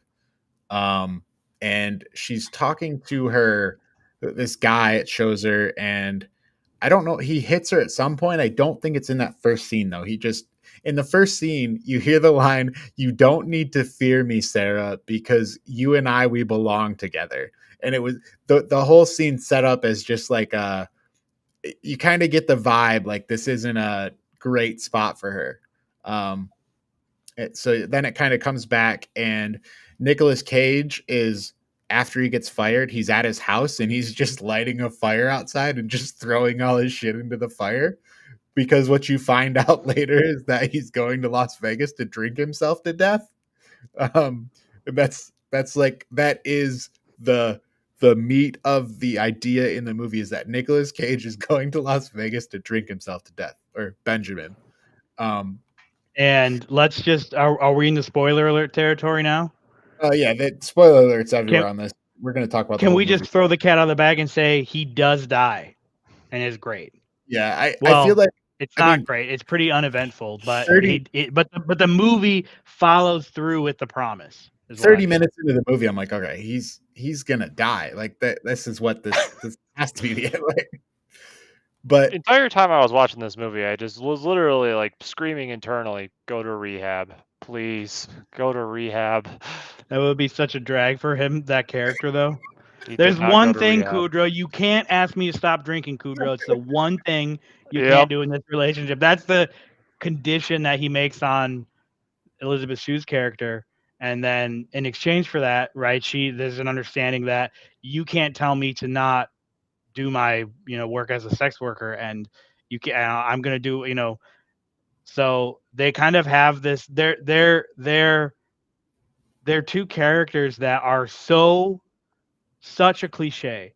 He's an unforgivable drunk, and she is a hooker with a heart of gold.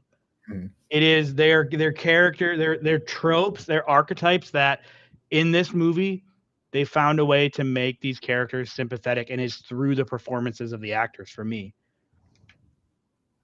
Nicolas Cage, they made those characters more, and they just made those characters sympathetic. So, I mean, to a point, I feel like later in the movie, it kind of drags on. It's kind of like a good idea for like the first quarter of the movie, and then it's like, he's too drunk. It's like Fear and Loathing in Las Vegas. All these Las Vegas movies. Have you guys ever seen Fear and Loathing? Very similar movie. Oh, okay. It's like this author Hunter S. Thompson goes to Las Vegas with the guy, and they just go on drug benders in Las Vegas. Your movie. But similar idea. And I'll let you take it from there. Yeah. So, back to where they meet, kind of. So after Nicolas Cage burns all his stuff, or Benjamin burns all his stuff, there's the montages in this movie of Vegas in like 480p. Oh man, they don't hold up so well today. Like, I get it, but it's just funny to see him when it's like trying to show you this extravagant Vegas montage and it's in like standard def. You're kind of like, And oh. they cut to like these large aerial shots with buildings, and it's like, did you take this on like your flip phone? Like it looks. Some of them do look quite bad. Right, I mean, right. this movie is from like what, the early '90s, so Right. That it's low hanging fruit, right? We all know Yeah. that visuals are low hanging fruit. Ages so quickly. I don't hold that against it, but Yeah. some of those scenes were like comical when I was watching them. Me too. I know. And then it's just juxtaposed with this weird jazz music. It's like the whole movie is this like weird atmosphere of like what's real and like this alcoholic like you don't know, and then it's like and like this, it just is. It's very hazy. And they're hazy, and I guess that's what they're going for, but I guess we can talk about this now. There are so many times where it goes into this weird slow-mo, and a lot of times it feels just senseless. I'm like, why is this in slow-mo? But there has to be 5 to 10 times it does that. There's the slow-mo makeout scene at the casino. There's a slow-mo drinking of vodka and orange juice over the sink, and yeah, I feel like there was some more too, but I don't know. The movie to me was just gross. Yeah. It was just Right. gross. like Nicolas Cage's character, right? That's what they're trying to portray. Right. He's All just the but so Nicolas Cage moves to Vegas and he's driving his car, and then at some point he runs into Sarah and basically says, "Hey, I want to pay you to come have sex with me at my hotel," and that's He what says it in a much funnier way. right. I don't remember his exact line, but Well, so I'm about to say, correct me if I'm wrong. Like when he was driving into Las Vegas, he nearly hit her with his car Yeah. at an intersection, and that was where they it's a first chance met. meeting. Yep, yeah. and then they encounter each other again on the strip.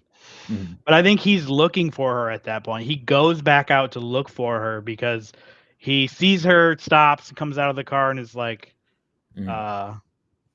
They have that interaction. But anyways, I'm just adding on. But yeah, you're right, Kudrow. Right.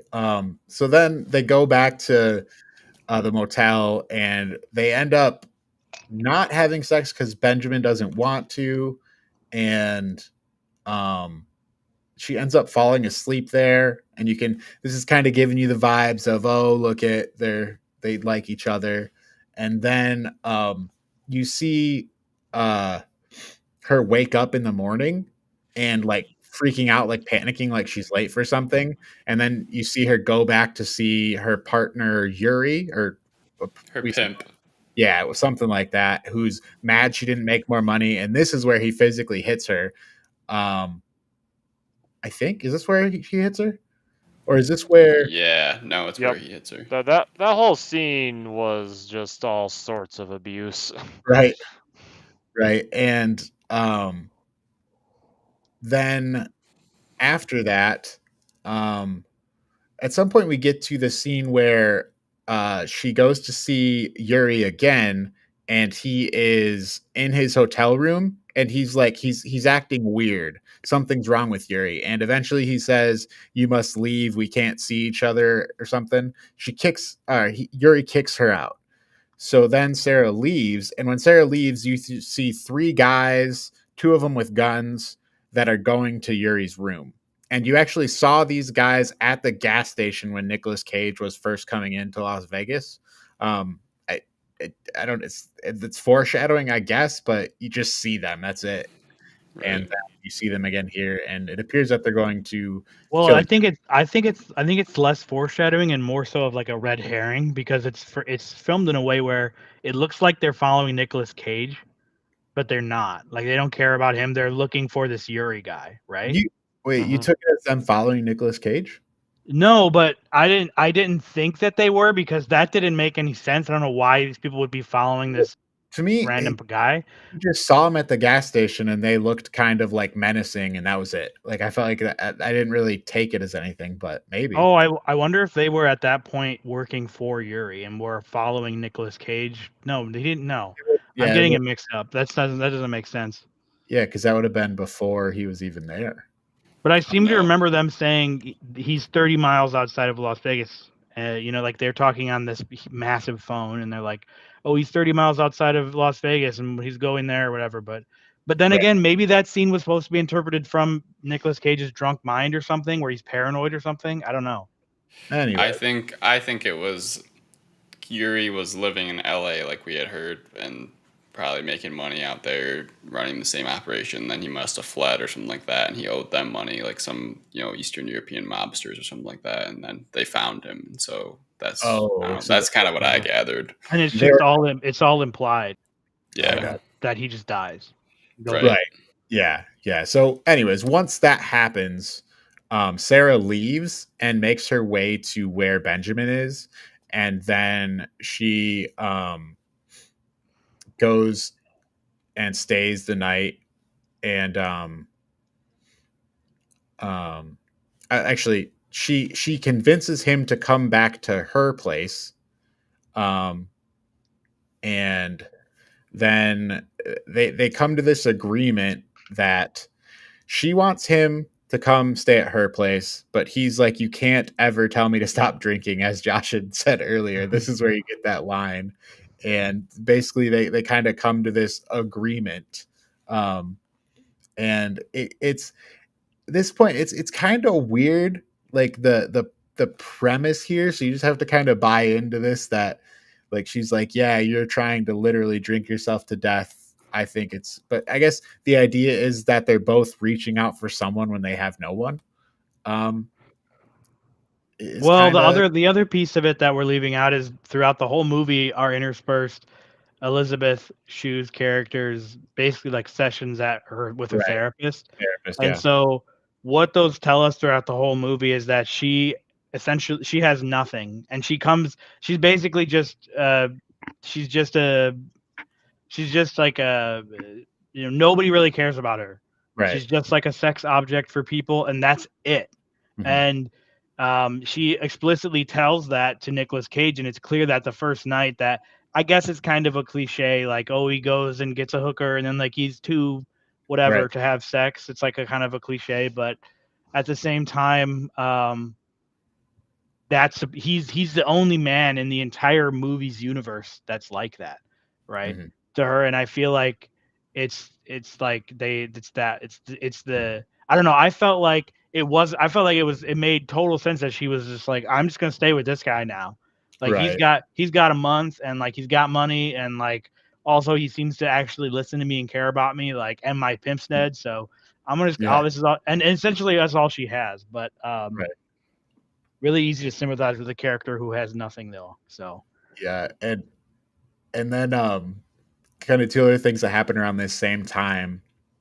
When Benjamin's talking to her, he says, you're like some kind of antidote that mixes with the liquor and keeps me in balance, which is, this movie's littered with like red flag statements. Like, I imagine that's kind of on purpose. That's what they're trying to portray. But I thought those lines were funny when they kind of like these wild red flag dialogue lines.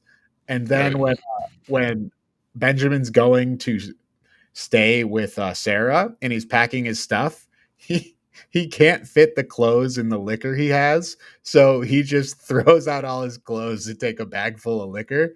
And then when he goes to Sarah's place, Sarah comes home and like it's like in the morning, and Nicolas Cage is just like passed out, drunk, laying in front of the gate, and like her two like landlords are there, like trying to figure out what the hell this guy's doing here.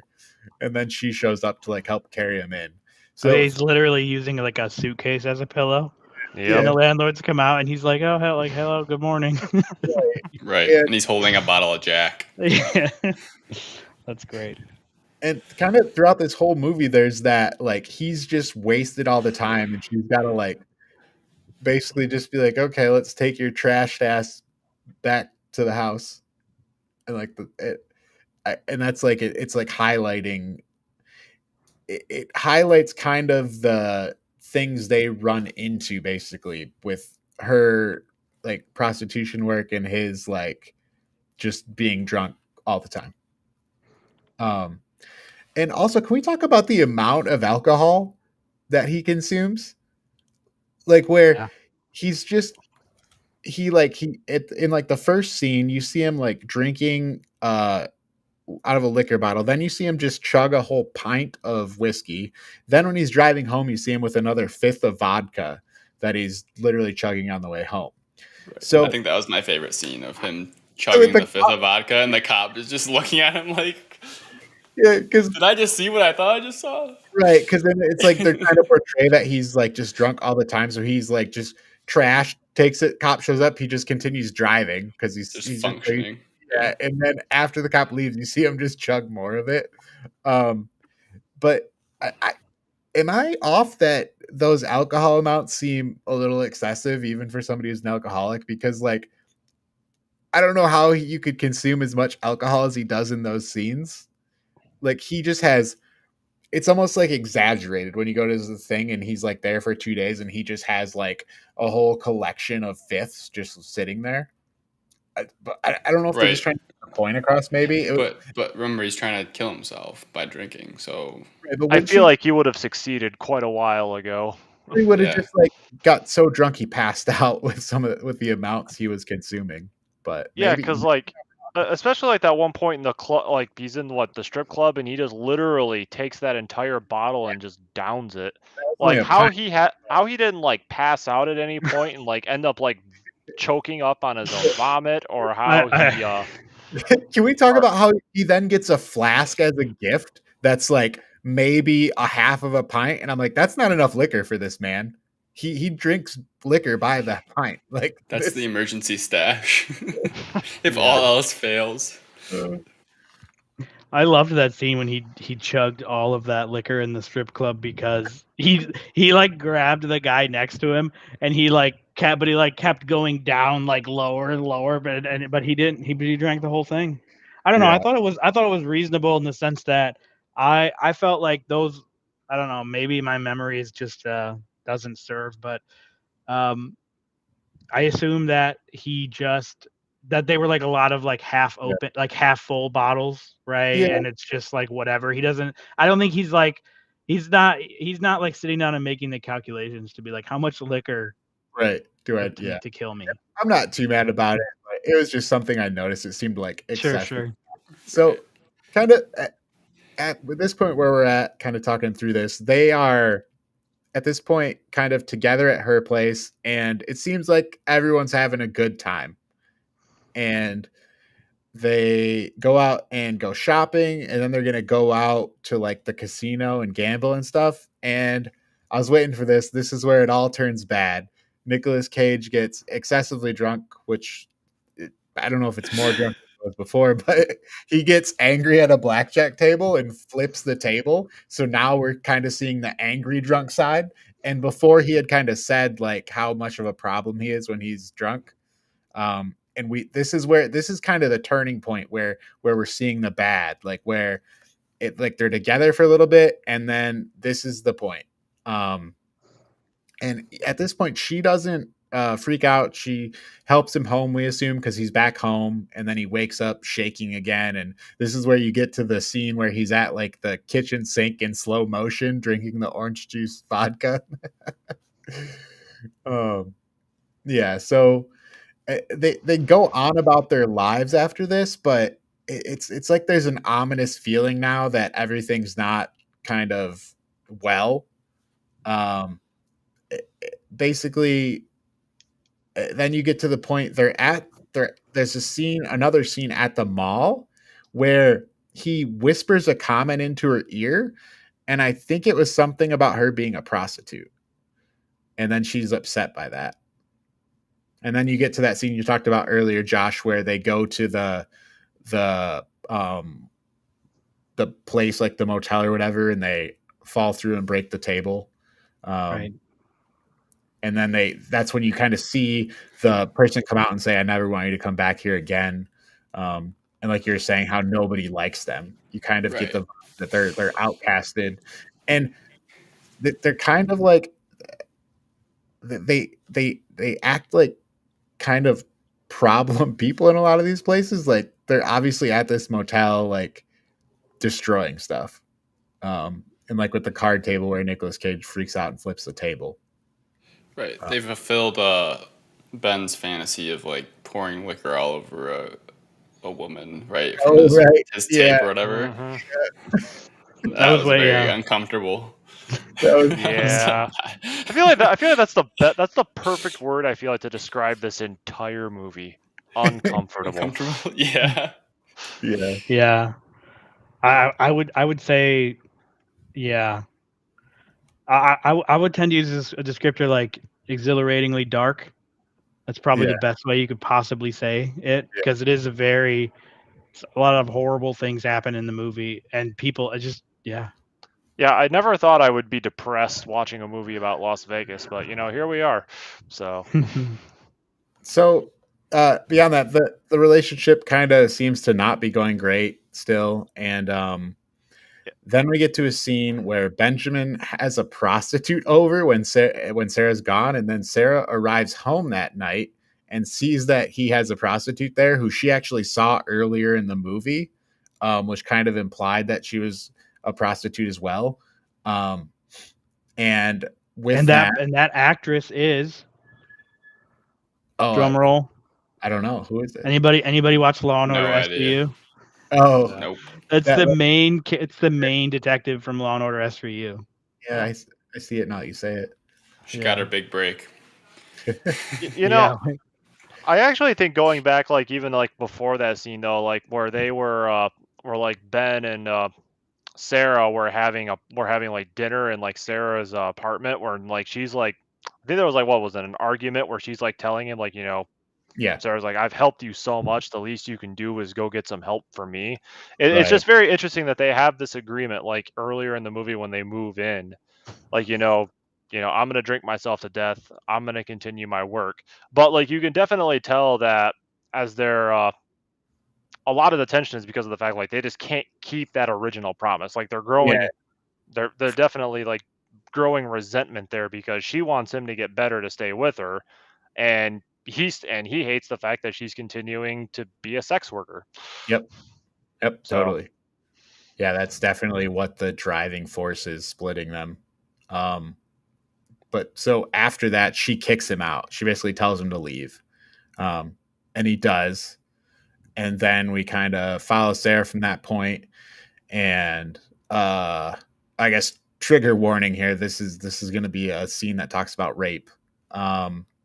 So after that, Sarah is basically out working again, and she finds some younger guys that want to pay her money. So she goes into their room, and they're kind of, I don't know, they're being like disrespectful, I guess I would say. And she basically says, "Fuck you guys, I'm leaving." And then when she tries to leave, they stop her, and one of them hits her, and then it's basically implied that they rape her from that point. And there's some gritty flashbacks later in the movie that spell it all out. Right. Yeah. So we all know it's you can't forget it after you see it. It's horrible, but yeah, it's a horrible traumatic experience, and then it cuts, and then yeah, and then she's basically dejected. She's lost this guy. They make it even worse too. Like the taxi cab, like as she's going like back home after that traumatic incident, and then there's the taxi cab driver just twisting the knife. Yeah, it's like, wow. Yeah, yeah, right. And that's kind of along the lines of the story they're telling, how nobody likes them, and like this thing she's gone through, but nobody cares because it's like, well, nobody has any respect for her to begin with. So then when she gets back, she also gets kicked out of her apartment.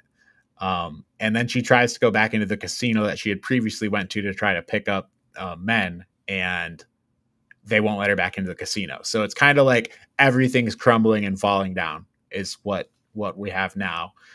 So then she goes in search of Ben, and eventually Ben calls her and tells her where he is, and then she goes to him. He looks worse than before in terms of his drunken state. And then they finally have sex with each other in this scene, and then Ben dies. And oh my god, it was terrible. Yeah, that's it. That's the movie. The line where he's like, "Oh," where he's like, "See, I am like See how like hard you make me or something like that. I was like, no. Right. Yeah. Uh, So uncomfortable. right. Yeah, so I guess overall thoughts, any other things like for me the music in general, I didn't like it very much. I thought a lot of the music was bad. It was noticeably bad.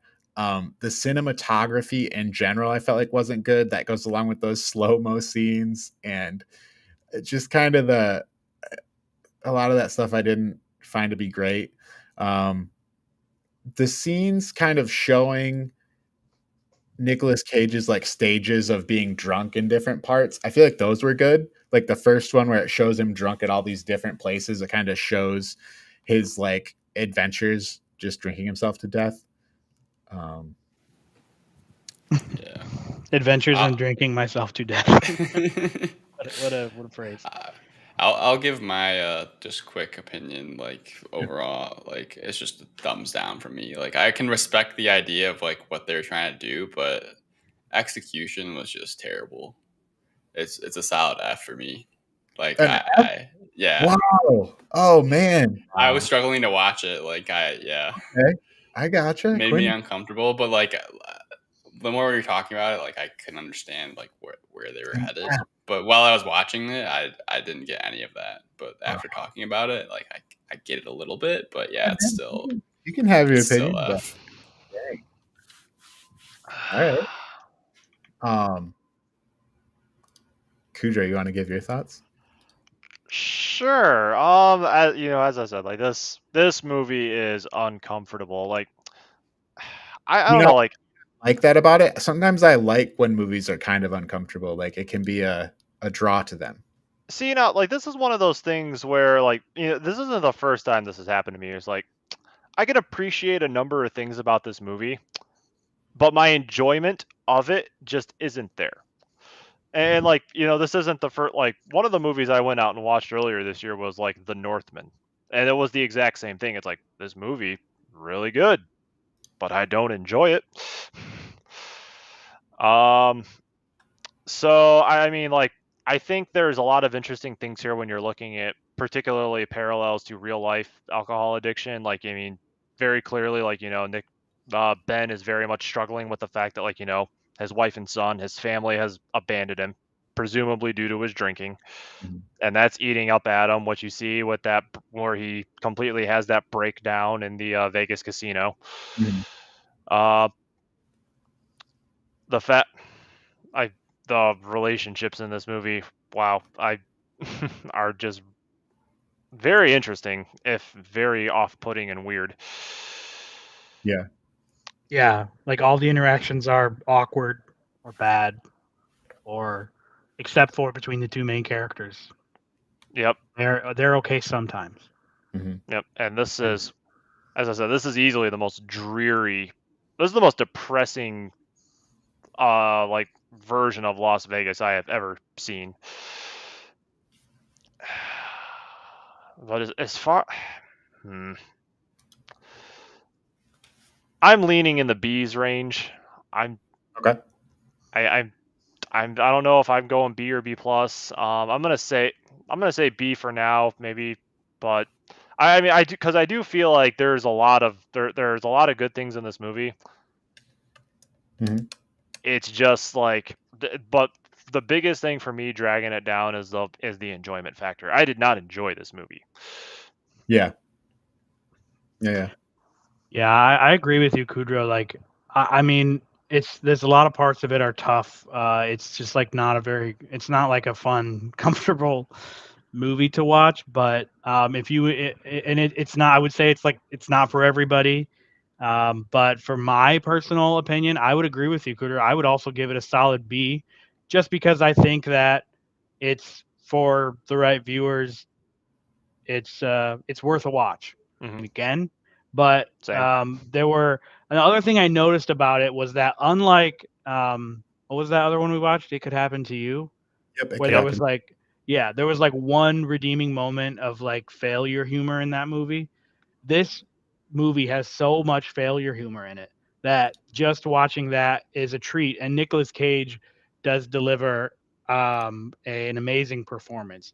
I thought Elizabeth Shue did great too, but Mm-hmm. to me, she was a little bit more forgettable than Nick Cage in the movie. But yeah, at the end of the day, I would just say like B, solid B. But yeah, Yeah, I like the stuff it goes for. And kind of with you, Josh, watch it once, not twice. Yep. I don't think I want to see this movie ever again. But I'm close to you guys. I've been sitting between C plus and B. And I think I'm at the C plus. I like the ideas, some of the execution. I felt like the music, some of like the cinematography. I want to say was kind of like comical, maybe the first time, but I also think that kind of puts it down to a C instead of a C plus instead of a B. So with that, let's move into our ranking in the overall tier. So I'm going to pull up our list here. And all right. So where do we think this fits in the overall tier? So Quinn's down at F. Josh and Kudo are I at a can't believe B. we gave Moonstruck a D. And, Come on. and I am at a C. So, I would argue for this to be in the C overall tier. Respecting Quinn's opinion of an F, maybe it goes to a C instead of a B. What do you guys want? I like the other ones better, but I understand where you guys are coming from. So I think a C or a D is probably good. I can't help but notice in this group that Quinn is most certainly the contrarian so far. Well, All the rest of us are millennials. I had a higher score on Moonstruck, didn't I? Or no, Quinn had. Oh, actually, no. Quinn had the highest score on Moonstruck. Quinn had the nice. highest Yeah. score on both of those last two. So Just a nice, fun family movie. All right. So, does anybody have arguments against C for a different tier for this movie? Would anybody like to fight to move it up or down from C? It just should not, in my opinion, if we're gonna make a group wide ranking, it should not go above C because Okay. if we're trying to like combine, do some aggregate of opinions or like find some overall ranking, then Yeah. no way. Like there's too much bad shit in the movie. For me personally, I think I enjoyed some of the dark scenes and then the weird humor, but like no, there's a lot of fucked up shit in this movie. Yeah, So- I agree. Do we? I mean, so I think this is currently we have this in the C tier, we have Moonstruck in the D tier, and It Could Happen to You in the E tier. So I think to me it makes sense being ranked above those. But we could debate it if you guys thought differently. I think C is a good ranking for. I think it works. Josh was saying yeah. on aggregate. Yeah. All right. Leaving Las Vegas is in the C tier. And do we have one for next week yet? Wonder Wonder what that'll be. Of course we have one for next week. Oh wow, nice. So, all right. So next week for ranking of Cage, we will be doing part 4, and we will be watching. Don't worry, guys. I'm going to tell you what it is. I already know what it is. It's just, it's loading. It's loading. Josh, do you have any jokes for us this week? Yeah, I'd like to start a companion series to this one called Ranking of Hanks. Okay. Hanks ranking. And it's gonna What? be all Tom Hanks movies because Okay. Lori, my wife, we were just talking and she's never seen Castaway. I mean, come on, guys. I haven't seen Castaway either. Me neither. What? I know I've more about the volleyball though. Oh yeah, Wilson. Yeah, that's so funny. Have you I've seen it, Kudrow? seen it, but I don't know if I have any interest in rewatching it. That movie's a bit of a grind. Well, I will watch it because when I was a kid, my older brother would not watch it because it had 2 VHS tapes. I think they were DVDs actually, but it's like such a long movie that they released it in like here's the first part and second part on like 2 different things. But it's a classic, guys. We got to have a ranking of Hank. Ranking. Maybe that can So- be our next series after ranking a Cage. Yeah, and when we get through the other 85 movies. So Josh, we are actually doing another series. It is ranking of video game movies. Yeah, That's a so good one. yeah, if you'd like to join for that, you can join us next week. So next week for ranking of Cage, we are gonna do Fast Times at Ridgemont High. Oh yeah, that's a good. Just lock it in. Actually, is Nicolas Cage? How much is he in that movie? I don't think he's in it a lot. Oh, It's Sean. He's like 5th or 6th down on the cast list. You know. All right, well, cancel that because this one may not qualify. This one may be. Yeah. He doesn't.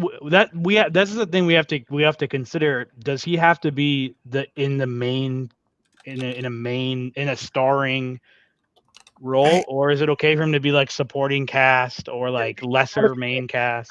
He has to be one of like he has to be kind of in the movie. It can't be like I think it's kind of a loose, like, is he a part of this movie or is he just kind of a side character that's, He's Brad's bud. Yeah, that, and he's credited as Nicholas Coppola. So I think we should watch it because he's in this movie. He's not the main character. That's Sean Penn. Okay. Scene Bean. Scene. I'm trying to figure out if he's in the movie very much. Well, right he's now. not listed in the starring. Yeah, I don't know. All right, we're not going to do that one right now. I'll do some more looking into if he's really in that movie very much. So instead, Total sidebar. That was Arlie Ermey leaving Las Vegas. It was Gunny. Oh, okay, it was. Gotcha. It is, indeed. I'm sort of like a master of like recognizing actors. Like it's like kind of my thing. All right. Okay. Yeah, let's. All right, we will put the movie out on Twitter tomorrow. But for ranking of video game movies, we will be doing Final Fantasy Spirits Within. That can be streamed on HBO. So we'll be doing that, and we'll be doing our next episode of Ranking of Cage, which we'll post on Twitter tomorrow.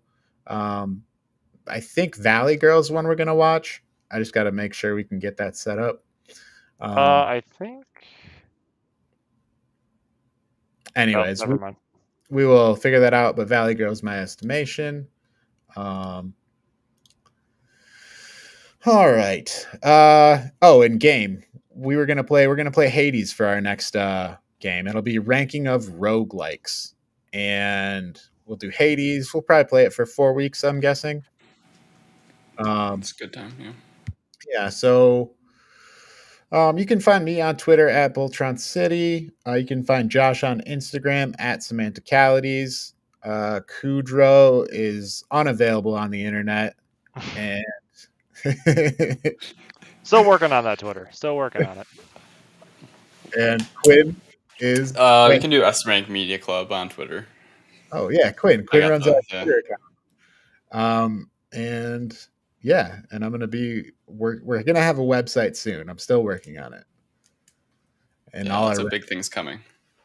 Yeah. Thanks for being here today, everybody. Thanks for guesting on our movie rankings, Josh. Yep. And we'll see you guys next week. See ya.